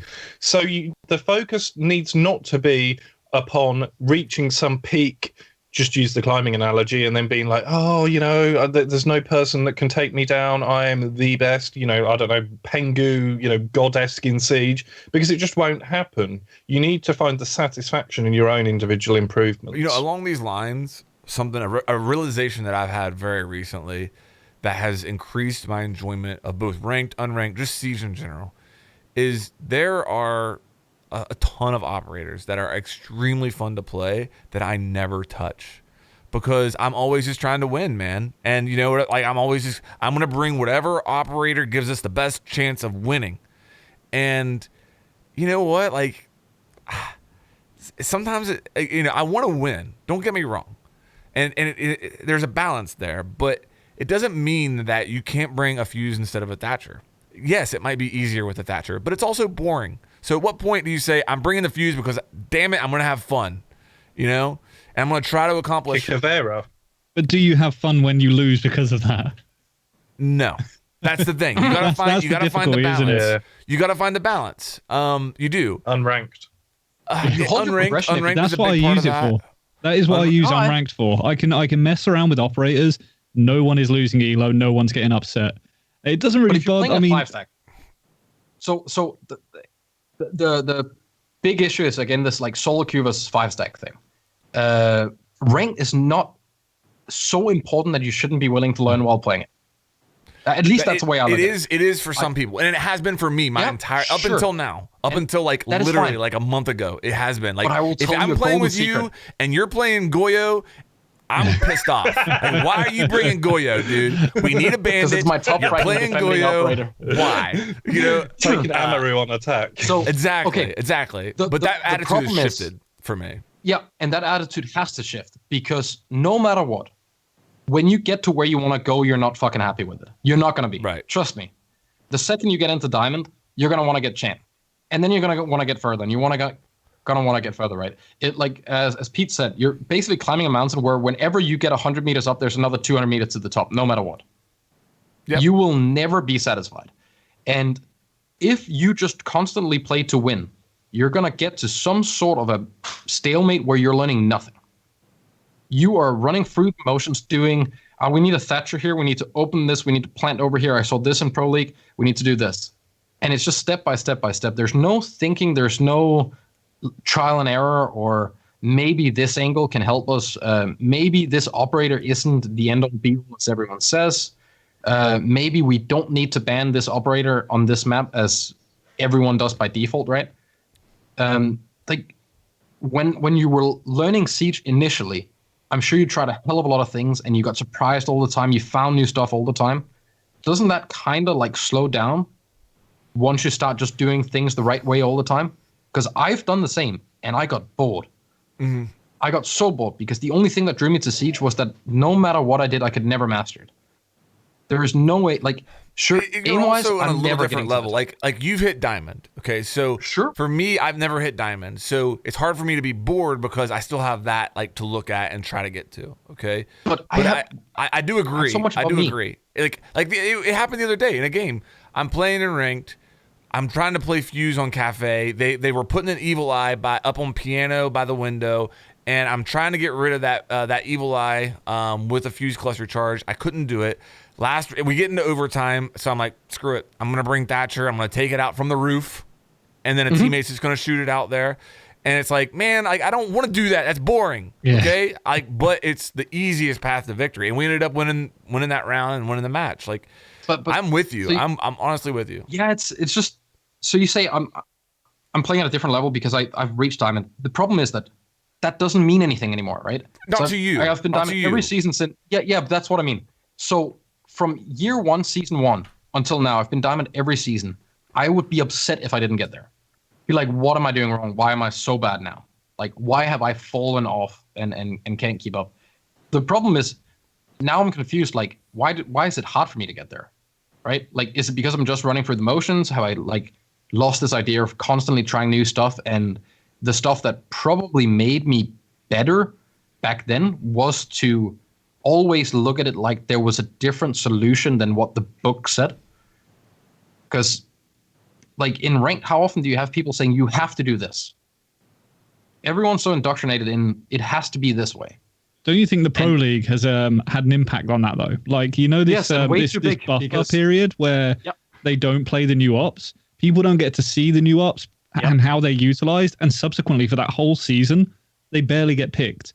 And then the next season, people see it. Yeah, exactly. No one played Gridlock in rank. It's a perfect example. Bring it out on the cafe. Yeah. The next day, Gridlock every rank. Yeah. And now everyone says, you know, she's brilliant. You know, so much utility. Well, she had that for an entire season before, and everyone ignored it. Exactly. Take a chance. Play around with stuff. Stop worrying about if you win that one ranked game, because maybe you lose it and learn something that will win you 10 more. Mm. I think it's such a failed way of looking at the game that you're that worried about the one game that you're unwilling to lose it to learn something that could win you more games. Just stop looking at a loss and then a lesson instead. I'm with you, dude. I'm honestly with you. Yeah. Did Alex, did you want to talk about Smurfs? Because I think that's kind of like, I think, you know, one solution to this is, you know, I have a Smurf account. Maybe I use my Smurf account to try to play Fuse. I keep bringing up Fuse. Well, so my Fuse insane, is awesome. But did you want to talk about Smurfs on that subject? Yes, that was actually more to what Grief said. Okay. So this horrible idea I have, and it's never going to happen. But would you all be willing to give up your Smurfs if everyone could only play on one account? Yes. Everyone would always be on their main account. If they said, listen, we're going to do something that will eliminate cheating. This will severely... What's that? Just say for ranked. Like you can still have extra accounts for unranked if you want to. If you want to have an incognito one, so you can play off stream and no one knows. I'm fine with that. But my idea would be that for ranked, you can only have one account. Yeah. Maybe remove the MMR cap, or I don't know. And maybe it's harsh to say that, well, now you just can't play with your best friend who isn't the same elo as you. But if that one account that is playing ranked is linked to a phone number, it's linked to, I think it's Face It, where you basically have to sign up with your actual name and address and stuff. It's a bit big, and I know a lot of people will have issues with that. But this idea of ranked all of a sudden being basically just cleansed from level 60 barcode players, because some of them don't cheat. But goddamn, do I instantly believe they do when I see them. I am not giving them 2 seconds of potentially maybe they aren't, because I can't find a reason for a really skilled, good player that can make it to Diamond by himself to be on a level 60 account with barcode numbers, hiding in that low elo with, never using his mic. Yeah. Why not do it? Like, my other account is level 300. Even sure, if they're not cheating, that would be another solution that this would solve, the Smurfing issue. I mean, again, I'm not somebody who really cares about Smurfing, because I'm a firm believer, like, eventually they're going to level out. If they're dominating on a Smurf account, eventually they're going to get to a rank where they should be. But no doubt about it, there are people who have legitimately like 3-4 accounts. That's a lot of different accounts that they're going through ranks where they're not supposed to be, throughout the entire course of the season. So you eliminate the cheating, you eliminate the Smurfs. I love playing on a Smurf. I love having separate accounts for solo queue versus team. I love it. But if this would solve those problems, I would do it 100%. What about if you had more accounts but they weren't going into ranked? So, for example, I've got 4 accounts. Now, you might say that's crazy, but I don't take them all in ranked, and I needed 3 accounts to record videos. Like, I need 2 people on one team and I had like an old desktop, my desktop, a laptop, and I'd load into custom servers, and then I had another account to play with subscribers, but then I had to rank that up. This was only for ranked. Yes. Yeah. Okay. It would just be that you are only allowed to play one account in ranked per identity. Okay. I like the idea of there was a big. I talked to a friend who was Overwatch pro about this. They had the issue, and I think we have it as well, that the top 500 players start getting like it becomes a prestige thing to get as many of your accounts in the top rank. Right. And I mean, I'm nowhere near the top rank, but both of my accounts are diamond. My solo account or my Smurf account, will play like solo and duo queue on, and my 5-stack main account, right? They're both in diamond. They take 2 spots, and I only have 2. But I know people that have 5, 6, 7 accounts that are all diamond. Maybe some of them are champion on a couple of them as well, right? All the games that they basically affect getting up there, not to mention just the first 10. Just the first 10, if you have 4 accounts, that's 40 placement games, and at least half of those you're playing against people that are much worse than you, right? That's got to be a lot of elo that is like being thrown around that maybe mess up with some placements and make people have worse experiences than they should. It would also make it so you don't like, if people were being toxic in rank or throwing, griefing, then it really hurts to get a 3-day ban. Yeah. Because you can't go and play on your second account. So now unranked and casual becomes unranked and casual, where you can play there on your different accounts with friends, do whatever you want. There's an actual real goal to playing unranked, and there's a real reason to really try your best when you play ranked. Because I know I'm guilty of jumping into ranked to have fun and relax. That's probably not what the game mode really is meant. Guilty is charged. Right? You should probably try to win. How many people do we know are in diamond rank at any one point? There's a way of looking. 0.1% or something. This is It's a really interesting point about the Smurf accounts, and I don't know. Say there's, just for a round number, 1,000 people that are diamond. I know it's way more or whatever globally, but if everyone's got a couple of Smurf, it could literally not be it could be 500 people or 400 people. That's actually there would be more opportunity for more people to get into Diamond by just reducing that one thing. So I'm sure, though, that the people that have all those Diamond accounts wouldn't be particularly in favour of this. To put it into perspective, there's 164 champions in Europe right now. And at least half of them do not show up on the leaderboard for reasons. Wow. That is insane. So that's cheating, people that have cheated, potentially anyway. It's like level hundreds with a 3.9 KD and 100% headshot ratio, the ones that aren't showing. So, I mean, maybe they're that good and everyone else is washed up. I don't know. Do you think it was made worse by the addition of Champions rank? Yes. Champion fucked rank up big time. Why? I mean, like, do you think it's the number that they've added to it? Yes. Like, people want to be number one, so they're going to cheat to get there? So before, no one cared, but the fact that there's another charm above, like, you didn't care if you were Diamond at 4,800 or you were 5,800. Because you had the charm, and at the end of the season, no one was going to ever notice, right? Sure, it shows on your R6 tab thing, but now you can get that charm that is like the prestige thing. The only problem is that getting up to champion still doesn't mean that you're at the likes of a pro player. No. Right? No. Like, if you say to anyone you're global elite and CS, people go, oh, time to start playing the real game, right? That's not seen as a high achievement. It's still impressive. You're still top 0.1 something. But I think Champion made it way more toxic, way worse. I think it really made it so cheaters are like just slamming people up there to get the champion charm. Yeah. I've got a theory for I you must guys. be wrong, but I think it's bad. Let me know what you guys think of this theory. Okay. Well, first of all, Zoran, would you say that you're encountering more cheaters now in ranked than you ever have? No. Okay, I agree with. I neither am I. Okay, here's my theory, and why you're hearing so much about cheating coming from pro players or really high elo players. The MMR lock had a huge effect on where cheaters are playing. The most cheaters I've ever experienced was in Operation Parabellum. That is the highest percentage of my ranked games were faced with blatant cheaters. And before the MMR lock came into, you would see cheaters matched up with silvers, bronzes, coppers. So where those cheaters were falling in were in those gold, very low plat ranks. Okay. With the MMR lock in place, now all those cheaters are up at way higher elo than they used to be. And this has resulted in the cheaters being disproportionately up at the very high elo. And whereas with me, I've gotten MMR back, I think, a total of 4 different times. Now, granted, I already said it in this podcast, I'm playing less ranked than I normally do.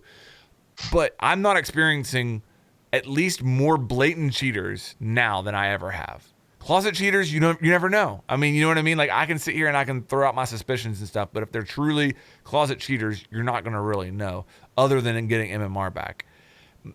That's my theory, is that the cheaters are just playing. The cheating problem isn't actually worse now as far as like more hackers per percentage of player base. It's that they're playing at different levels of MMR than normal, than they used to. I do think there's a little more percentage per player base, but I think that's because the more players you get, the more cheaters you will get, and the more cheaters you have, the more White Knight cheaters you will get. I also think that both Tarkov and Apex using BattleEye has an impact. There's no way that anyone can tell me that a BattleEye bypass didn't fall in price when both Apex and Escape from Tarkov had a huge influx in players all of a sudden. So that must have mattered. Like, the worst was definitely before BattleEye was implemented. Back when, if you ever got 2 rounds up, you would run 5-man recruit shield on attack because otherwise you lost.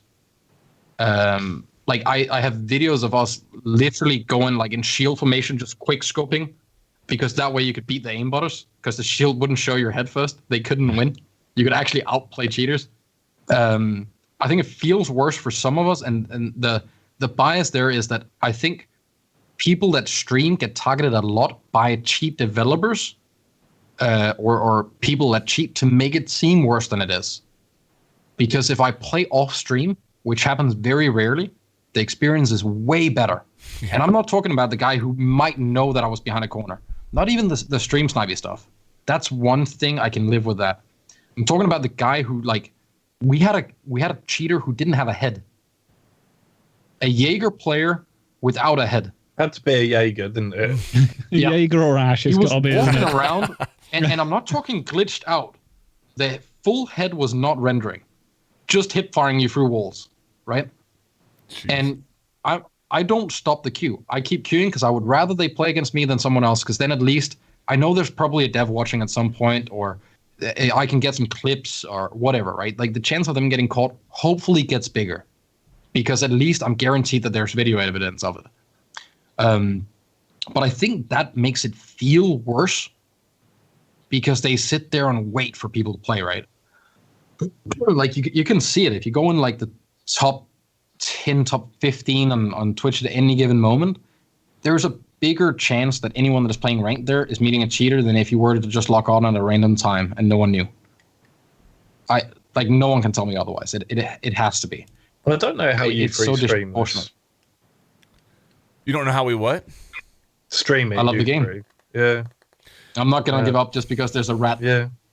Unranked. I enjoy sharing it with other people. Yeah. When you get those epic moments, that 1v5 clutch, which very, very rarely happens with me now.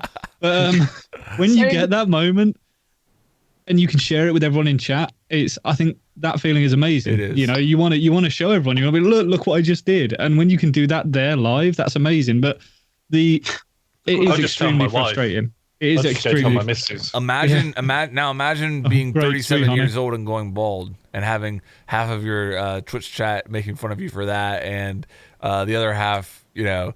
I tell you, the biggest regret for me is my name being Get Flanked. Okay, the amount of times Get Flanked, more like Get Wrecked.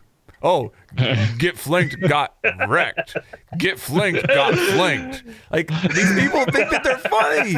They honestly do, dude. They come into my Twitch chat and they think that they're funny. They think that they're the first person to ever think of that joke before. It's amazing. And, you know, it is what it is, but no. That's genius. Streaming just is look at it this way. Streaming is a love-hate relationship, man. Like, you'll have your highest moments playing Siege on stream and your lowest. Like, both of those come with streaming, in my opinion. Yeah, I just do it for all the people that aren't shit, right? Like all the people that aren't stream snipers, all the people that aren't cheaters. That entire part of the community, they're fucking amazing. Yeah.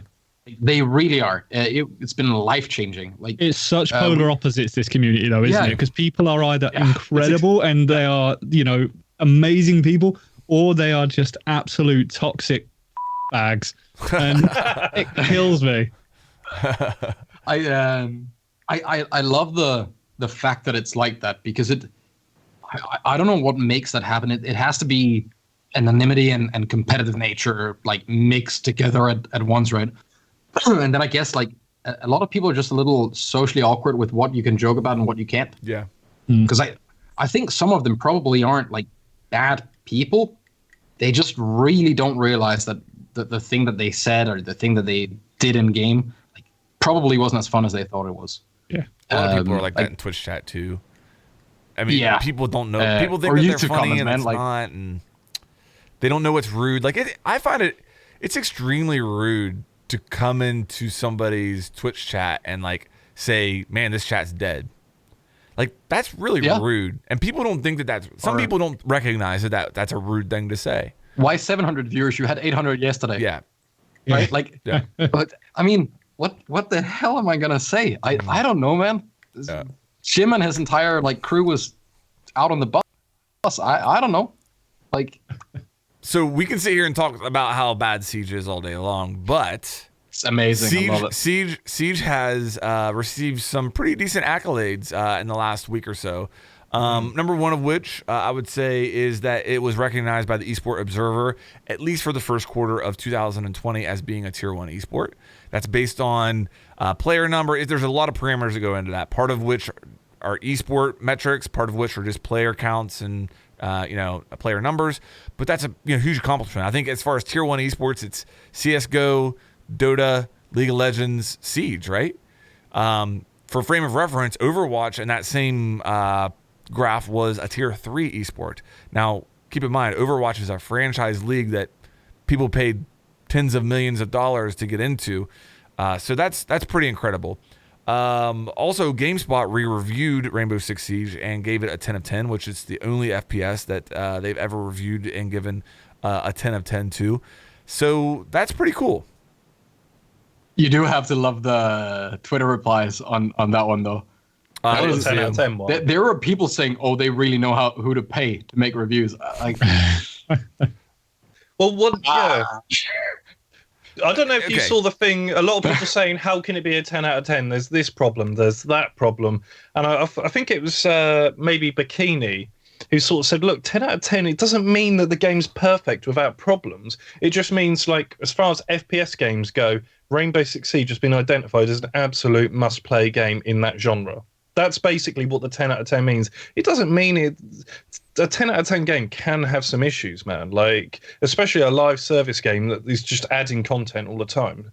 I mean, give them a break. I mean, there's going to be problems as long as they're dealt with. Do you know what I mean? Like, I've played 10 out of 10 games on PlayStation and had it crash. Yeah, right? I mean, like, it happens. For me, one of the best things about that entire review, though, is the reviewer had actually played the game for a substantial amount of time. Yeah. It said down at the bottom he had 850 hours in the game. And I mean, credit there's people with a lot more, but most reviews come after about 10, 20 hours. I mean, I'm guessing here, but I reviewed it, right? Yeah, it's a re-review, Yeah. So he already nice reviewed that it's not a lot just of hours, sort of, and then he went back and did it again. Yeah. Right? Yeah. So that bit, I don't know if he did the original GameSpot review. Okay. I don't know if he might have. But it was a re-review. That's true. Zoronic, you mentioned the reply in the comment of how can this be 10 of 10, or the people in the comment saying this is not accurate, that it doesn't deserve a 10 of 10. Those people, if they're passionate enough to leave that comment, probably have thousands of hours in Rainbow Six Siege. So think about this. They're sitting there saying... That's such a good point. They're sitting here saying that a game that I spent thousands of hours playing is garbage. What does that say about you? Like, well, no. So it's worse than that. To put it into perspective, if you go like down the rabbit hole of some of these things, it like there will be a negative comment to almost everything, right? From well, now it's how's the game 10 out of 10? Oh, next one is the game's dead, cheaters everywhere. The next one is like one highlight of a good clip from ranked or something, and then the next one is this is bad, this is bad. So it's a lot of time invested, and then a lot of time just being angry all the time. And the game's easy, isn't it? It's easy. It's easy to be angry and to complain. And also, you fit into the group. Like, I hate to say it, but right now, if you want to be popular in Siege, like even as a content creator or anything, just make sure you shit on the game all the time. Yeah, that's really scary. That's honestly, that is extremely scary to me, because I come from Call of Duty. The Call of Duty community has been that way for years, and it has destroyed that game. And there really isn't a community around it. Like, there's people who play Call of Duty every year, and those same people complain about the game nonstop, and it really affects the community as a whole. You look at Call of Duty on Reddit, you look at Call of Duty by all the metrics that you would judge Rainbow Six Siege by, and Rainbow Six Siege kills it when it comes to community interaction, feedback, and morale.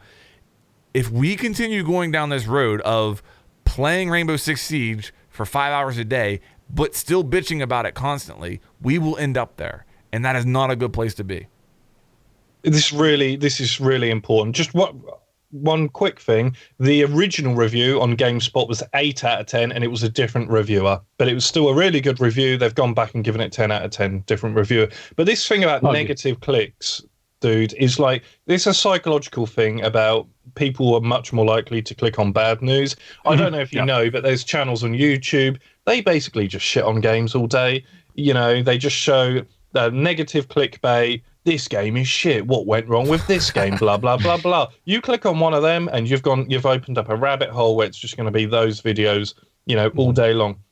And like you say, Flanked, if you have content creators doing that in this community that just want to shit on the game all the time, it creates a negative mood around the whole game. And thankfully, we don't really have a lot of that, but I wouldn't want to see it really developed, because it does have an influence around the whole mood and the way we feel about it. Yeah, like our discussion earlier about microtransactions and we had the differences of opinion, but I felt we all was really reasonable about it, and no one was really like being, super hyperbolic about what the situation is. And I think those are the mature discussions that we actually need to be having. Yeah, but it's so dangerous because it goes quick and it becomes about who yells the loudest. That's the problem, because someone mentions something that might be an issue, like I don't know what it could be. Let's say a bug in Siege. Then the next reply is, yeah, there's also this bug, and then somebody else wants to be heard, and now the game is dying, everything's horrible. Like from our perspective, if you're a competitive player, if you're a content creator, whatever. If you keep entertaining that idea, and I know a lot of people do it in good faith because they really care about the game, and it hurts to see, a bug here or a disconnect there, and you really want it to be good. You just have to remember that if you end up like getting the whole community together, well, it's never going to be the whole community. It's going to be a loud minority, but still, that portion, like you're basically making it worse for yourself as well. Like you're helping create an environment you don't even want to be in.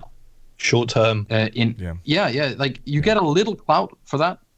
But the weird thing is that if you try to open like a decent conversation and play devil's advocate and look at things from both sides, then you get like, you get slaughtered.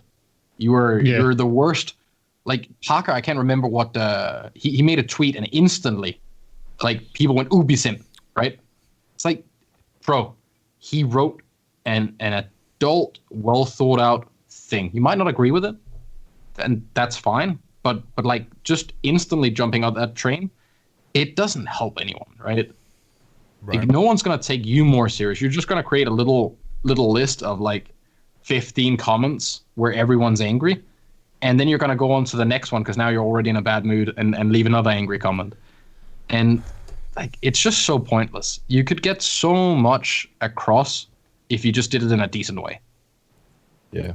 Where I get a little bit, I don't know, not upset's not the right word, but where I get a little bit annoyed with this situation is like the Score Esports. Okay, I love the guys over there. I've met several of them. I think they make good content.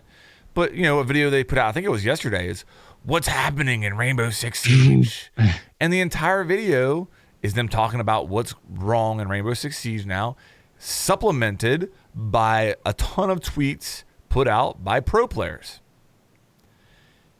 And again, 99% of what the pro players are saying is true and spot on, and there's stuff that they're talking about that needs fixed in the game or addressed in the game. I get it. But dude, like, if we continue down this road, you're going to create a situation in which the very means of your paycheck doesn't exist anymore, bro. Like, I'm not telling you to be an Ubi sellout. Like, I'm not saying that at all. People just need to be mindful of the influence they have. Exactly. And there's better ways to communicate that information. Exactly. That's what it comes down to. And there's feedback loops for this. Yeah. Right? I get the frustration from them. I do. So do I. But the way this works isn't that you go and yell at a developer. It will never be taken serious. A developer is way more likely to look at you and go, you know what? Nah, this ain't gonna work. Do you want your tweet to be used as ammunition of why Rainbow Six Siege is shit? Think about that. Honestly, if you're a pro player and you make your living playing Rainbow Six Siege, do you really want your tweet to end up in a video that's talking about how shit Rainbow Six Siege is right now? I mean, do you want to scare people away that watch it so the viewer numbers drop, so the people that are having discussions about sponsorships with the org that pays your salary goes, you know what, we can see a decline in viewership because you scared them all away? That's why this review is so good, and it comes at the right time. Getting a 10 out of 10 hopefully may draw more like new players in. It may get people to look at that review if it gets enough hype and say, you know what, I haven't tried that yet. And if it's getting a 10 out of 10 after the amount of time it's been out, maybe it's something I need to do. So let's not scare the new ones away then. And let me clarify. Let's be nice to them. Let me clarify real quick, because I'm not asking pros to not voice their frustration. I think somebody who does it, who has a very good tone with their frustration, is Pingu. And Pingu complains, but he does it in, it's never, this game is fucking garbage. You know what I mean? It's never that. It's, he's voicing his frustrations, what's wrong with the game, and a lot of times offering solutions as well. And doing it in a way that I think if a developer would read that, they could get good feedback and understand where he's coming from.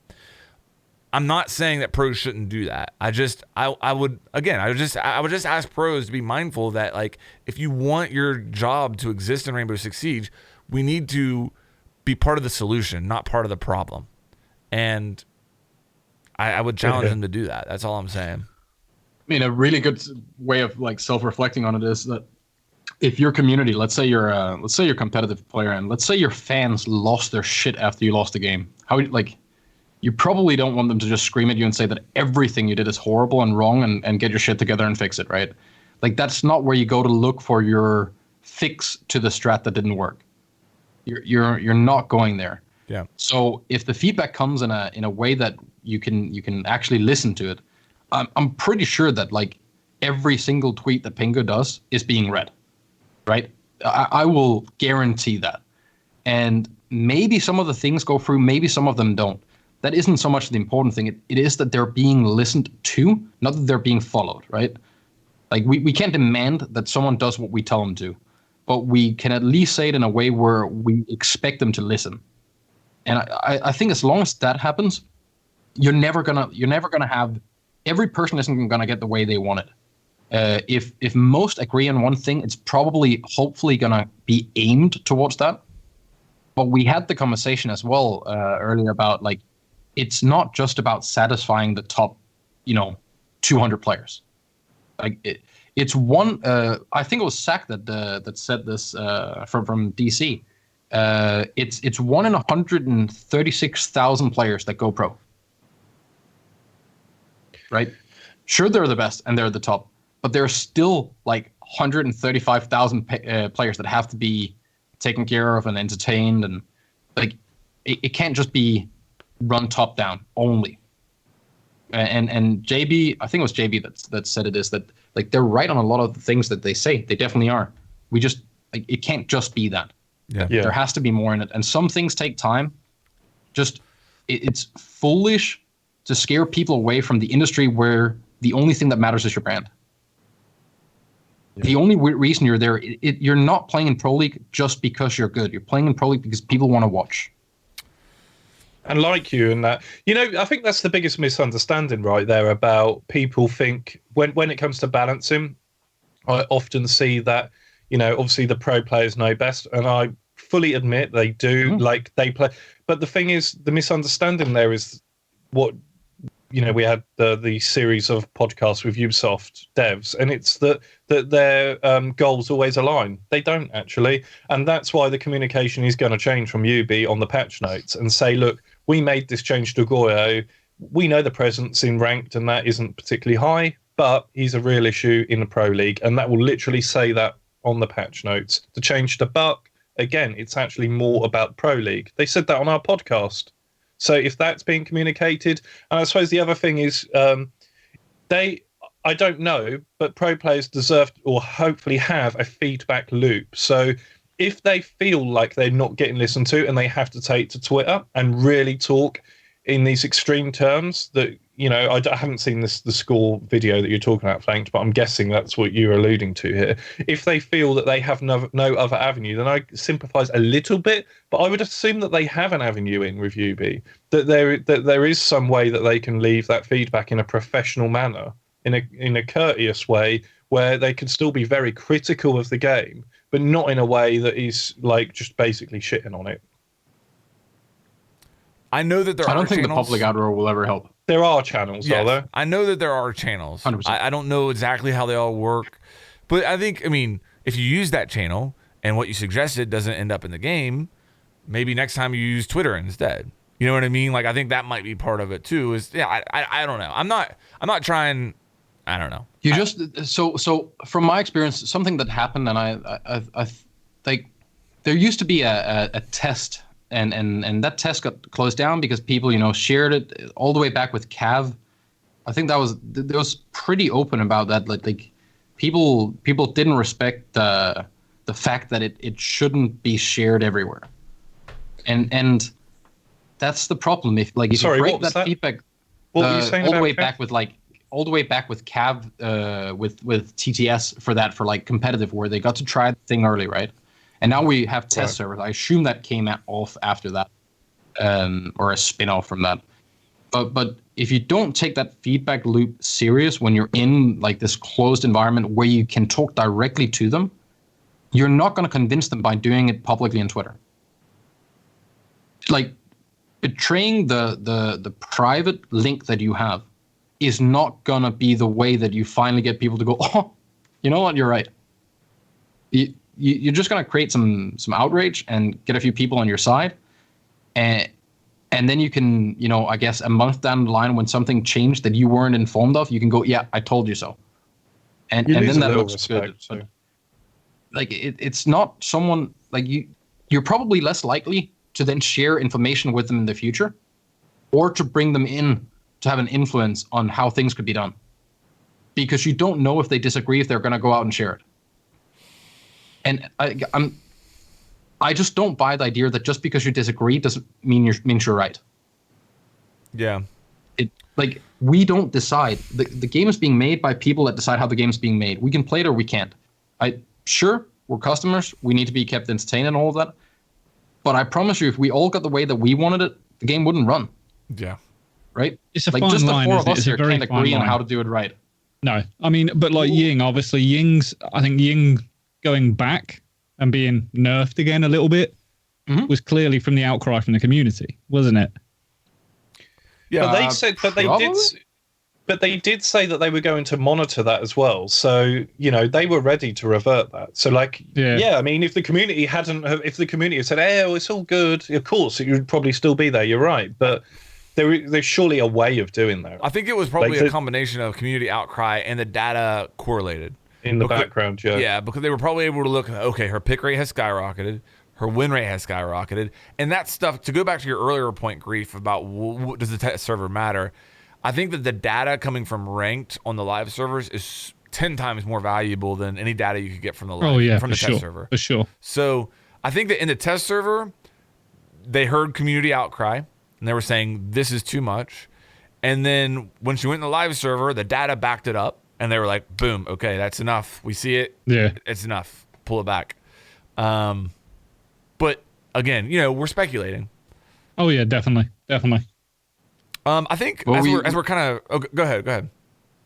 I was just we have to allow the rollback, and then you have to give a treat when that rollback happens, because if we make fun of it when a rollback happens and when of course man, like us stupid, then you have that issue there with Callie, where there's not one of us that say that we were wrong when we thought she was too strong, right? We really want to be there when we're right. And when we're wrong, it's like, I didn't actually say that. Like, it's just Callie can one-shot it. That's true. We have to back up that when we ask for a rollback and that rollback happens, then it's a good job, right? Like, hopefully people are happy with that, and then people go, well, it's too late now. It already affected CL. All right, well then we might as well not do it at all. Like, that's not really a logic, right? It's better that it happens now than it didn't happen. And then sure, you can say, well, she shouldn't have been buffed. They disagreed. And she's still buffed now. She's just not as buffed. Her gun is still more damage, and she still has smokes, right? What was the reason for the buff, though? Was it for Warden? A combination of that. It was a combination. That needs to be talked about. Well, I mean, if we had JB on. We asked him that very question. Warden was something he mentioned. I think it's also widely known that Ying is extremely fun to play, man. Like, Ying is a fun operator to play. Ying is awesome. When her gadget works too, it is a moment of wow. I just did something really cool there. It's fun to play, but it's not fun to play against. Exactly. And that's the difficulty that they must have. It must be an absolute nightmare for the devs to actually try and balance around operators like that. Because if I'm playing as Ying, like you say, I'm having a whale of a time. Yeah. If I'm going against a Ying, like when she got buffed and everyone was picking her, I was getting really frustrated. And I know there's ways around it. That goes for every gadget. I don't know if it does. I don't know if it does. Not every gadget makes you feel helpless. With Ying, I feel helpless. if it goes off, there is very little I can do. And I think that's the same frustration that came with Blitz when he was really strong. You feel helpless against it. Whereas some other operators, I don't quite feel that way.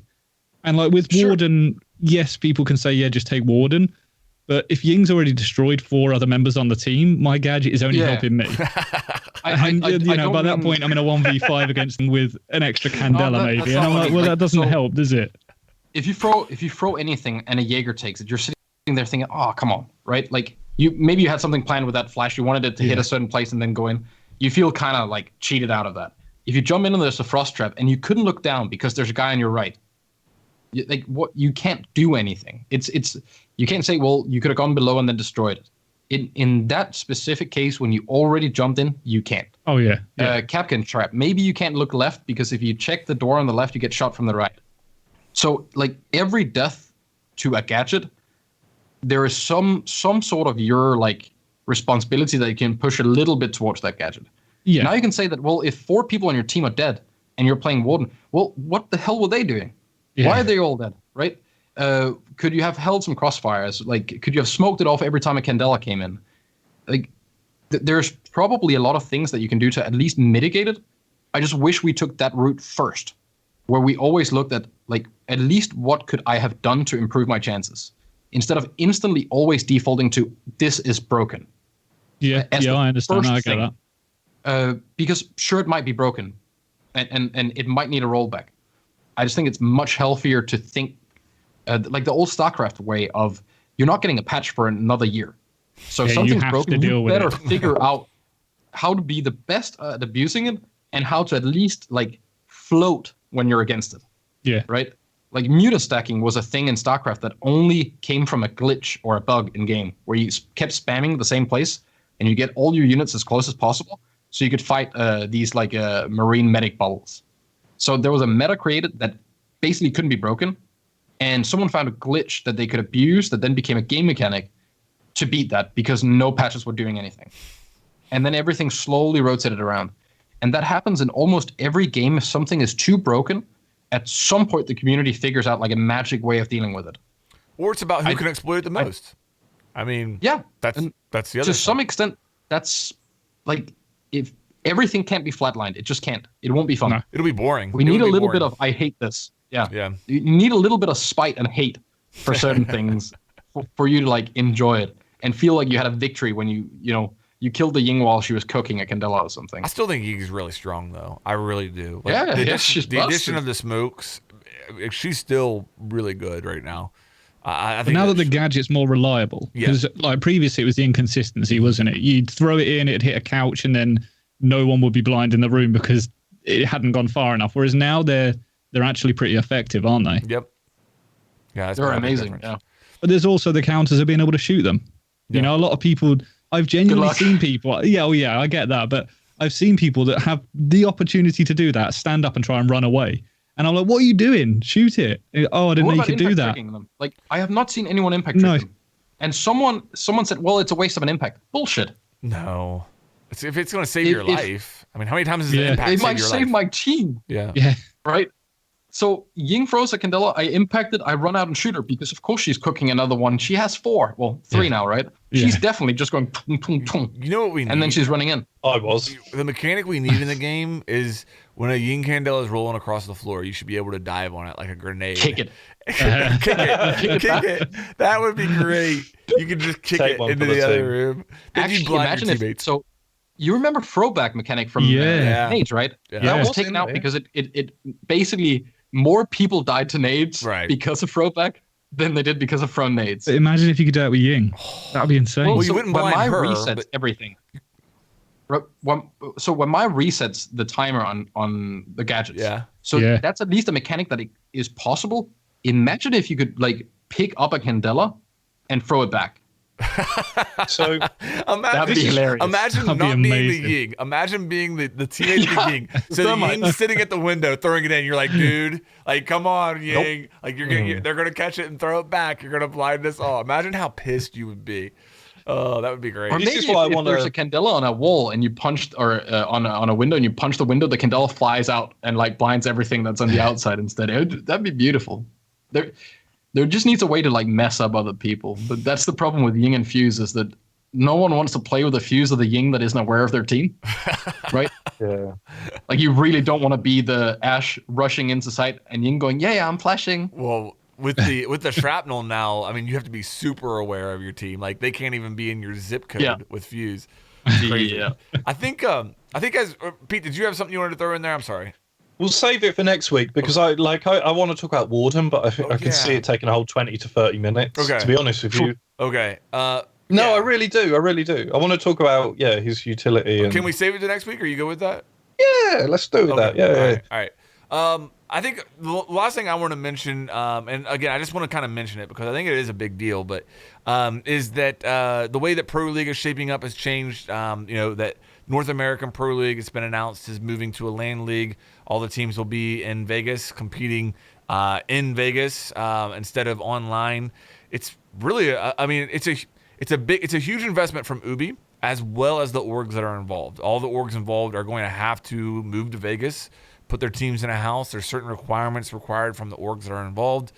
And I think, again, I'm not trying to go into details, but one thing I would like to say about it is when the pilot program rolls out again, and to any of our viewers out there who have the opportunity to support these orgs who are investing a lot in the game that you love, maybe think about picking up one of their charms or their skins or whatever to support them, because that money, a percentage of that money goes directly to the orgs and helps offset those costs. And I think that's a big deal in our game. And this is a huge step for our North American Pro League and something I really want to see succeed. And I really want to see the orgs that are investing in the game be profitable and get their money back. So I'm hoping that any viewers out there that hear this will consider supporting the orgs involved, not only in North America, but all pilot program orgs for that matter. Yeah. Anything else you guys want to throw in here? Just very quickly, Pete, that is a really nice hoodie. Where did you get that from? Oh, yeah. So there's a link in the... Oh, we've got mugs as well. Oh, link in the description. Hang on a minute. Oh, you can get stickers as well. Look at that. The sticker is actually really cool. That's cool, isn't it? It's a die cut sticker. Thanks for the shot, Grief. Dude, that was well done. Yeah. Anytime. Where can people find you, Griefdrums? They can find me on YouTube, on Twitch, on Twitter, pretty much anywhere that you would find the rest of you guys, only with a lot less subscribers. So if you could do me a favor, that would be brilliant. Yeah, well, your links will be down in the description. As far as on Twitch, do you have a schedule when you normally stream? I do. I stream 4 days a week, Thursday through to Sunday from 8 p.m. British time. So we're on British summer time. From about 8 p.m. Mainly Siege, every now and then a couple of other games, but only when ranked is really hard at the time. well, thanks for coming on, man. It's been a treat Thank you for inviting me. Honestly, it's been a pleasure. It really has. I've really enjoyed this episode. Dude. It's been good. Yeah, it's been really fun to sit and chill. And for the viewers out there, this is something that we've discussed. Is having more guests on and just continuing the conversation. Like I said, this is literally just 4 people talking about Siege. And, the last 5 episodes have been more interview style where we're, asking questions to a dev. But moving forward, we're looking at having more and more guests on and people just to add to the conversation, not necessarily make the conversation about them, if that makes sense. And I think that's a win-win for everybody involved. So expect more of this in the future. All right, guys. Cool. Well, with that said, we're going to sign off. Thanks, everybody, for tuning in, and we'll see you next week. Cheers, guys. Yeah.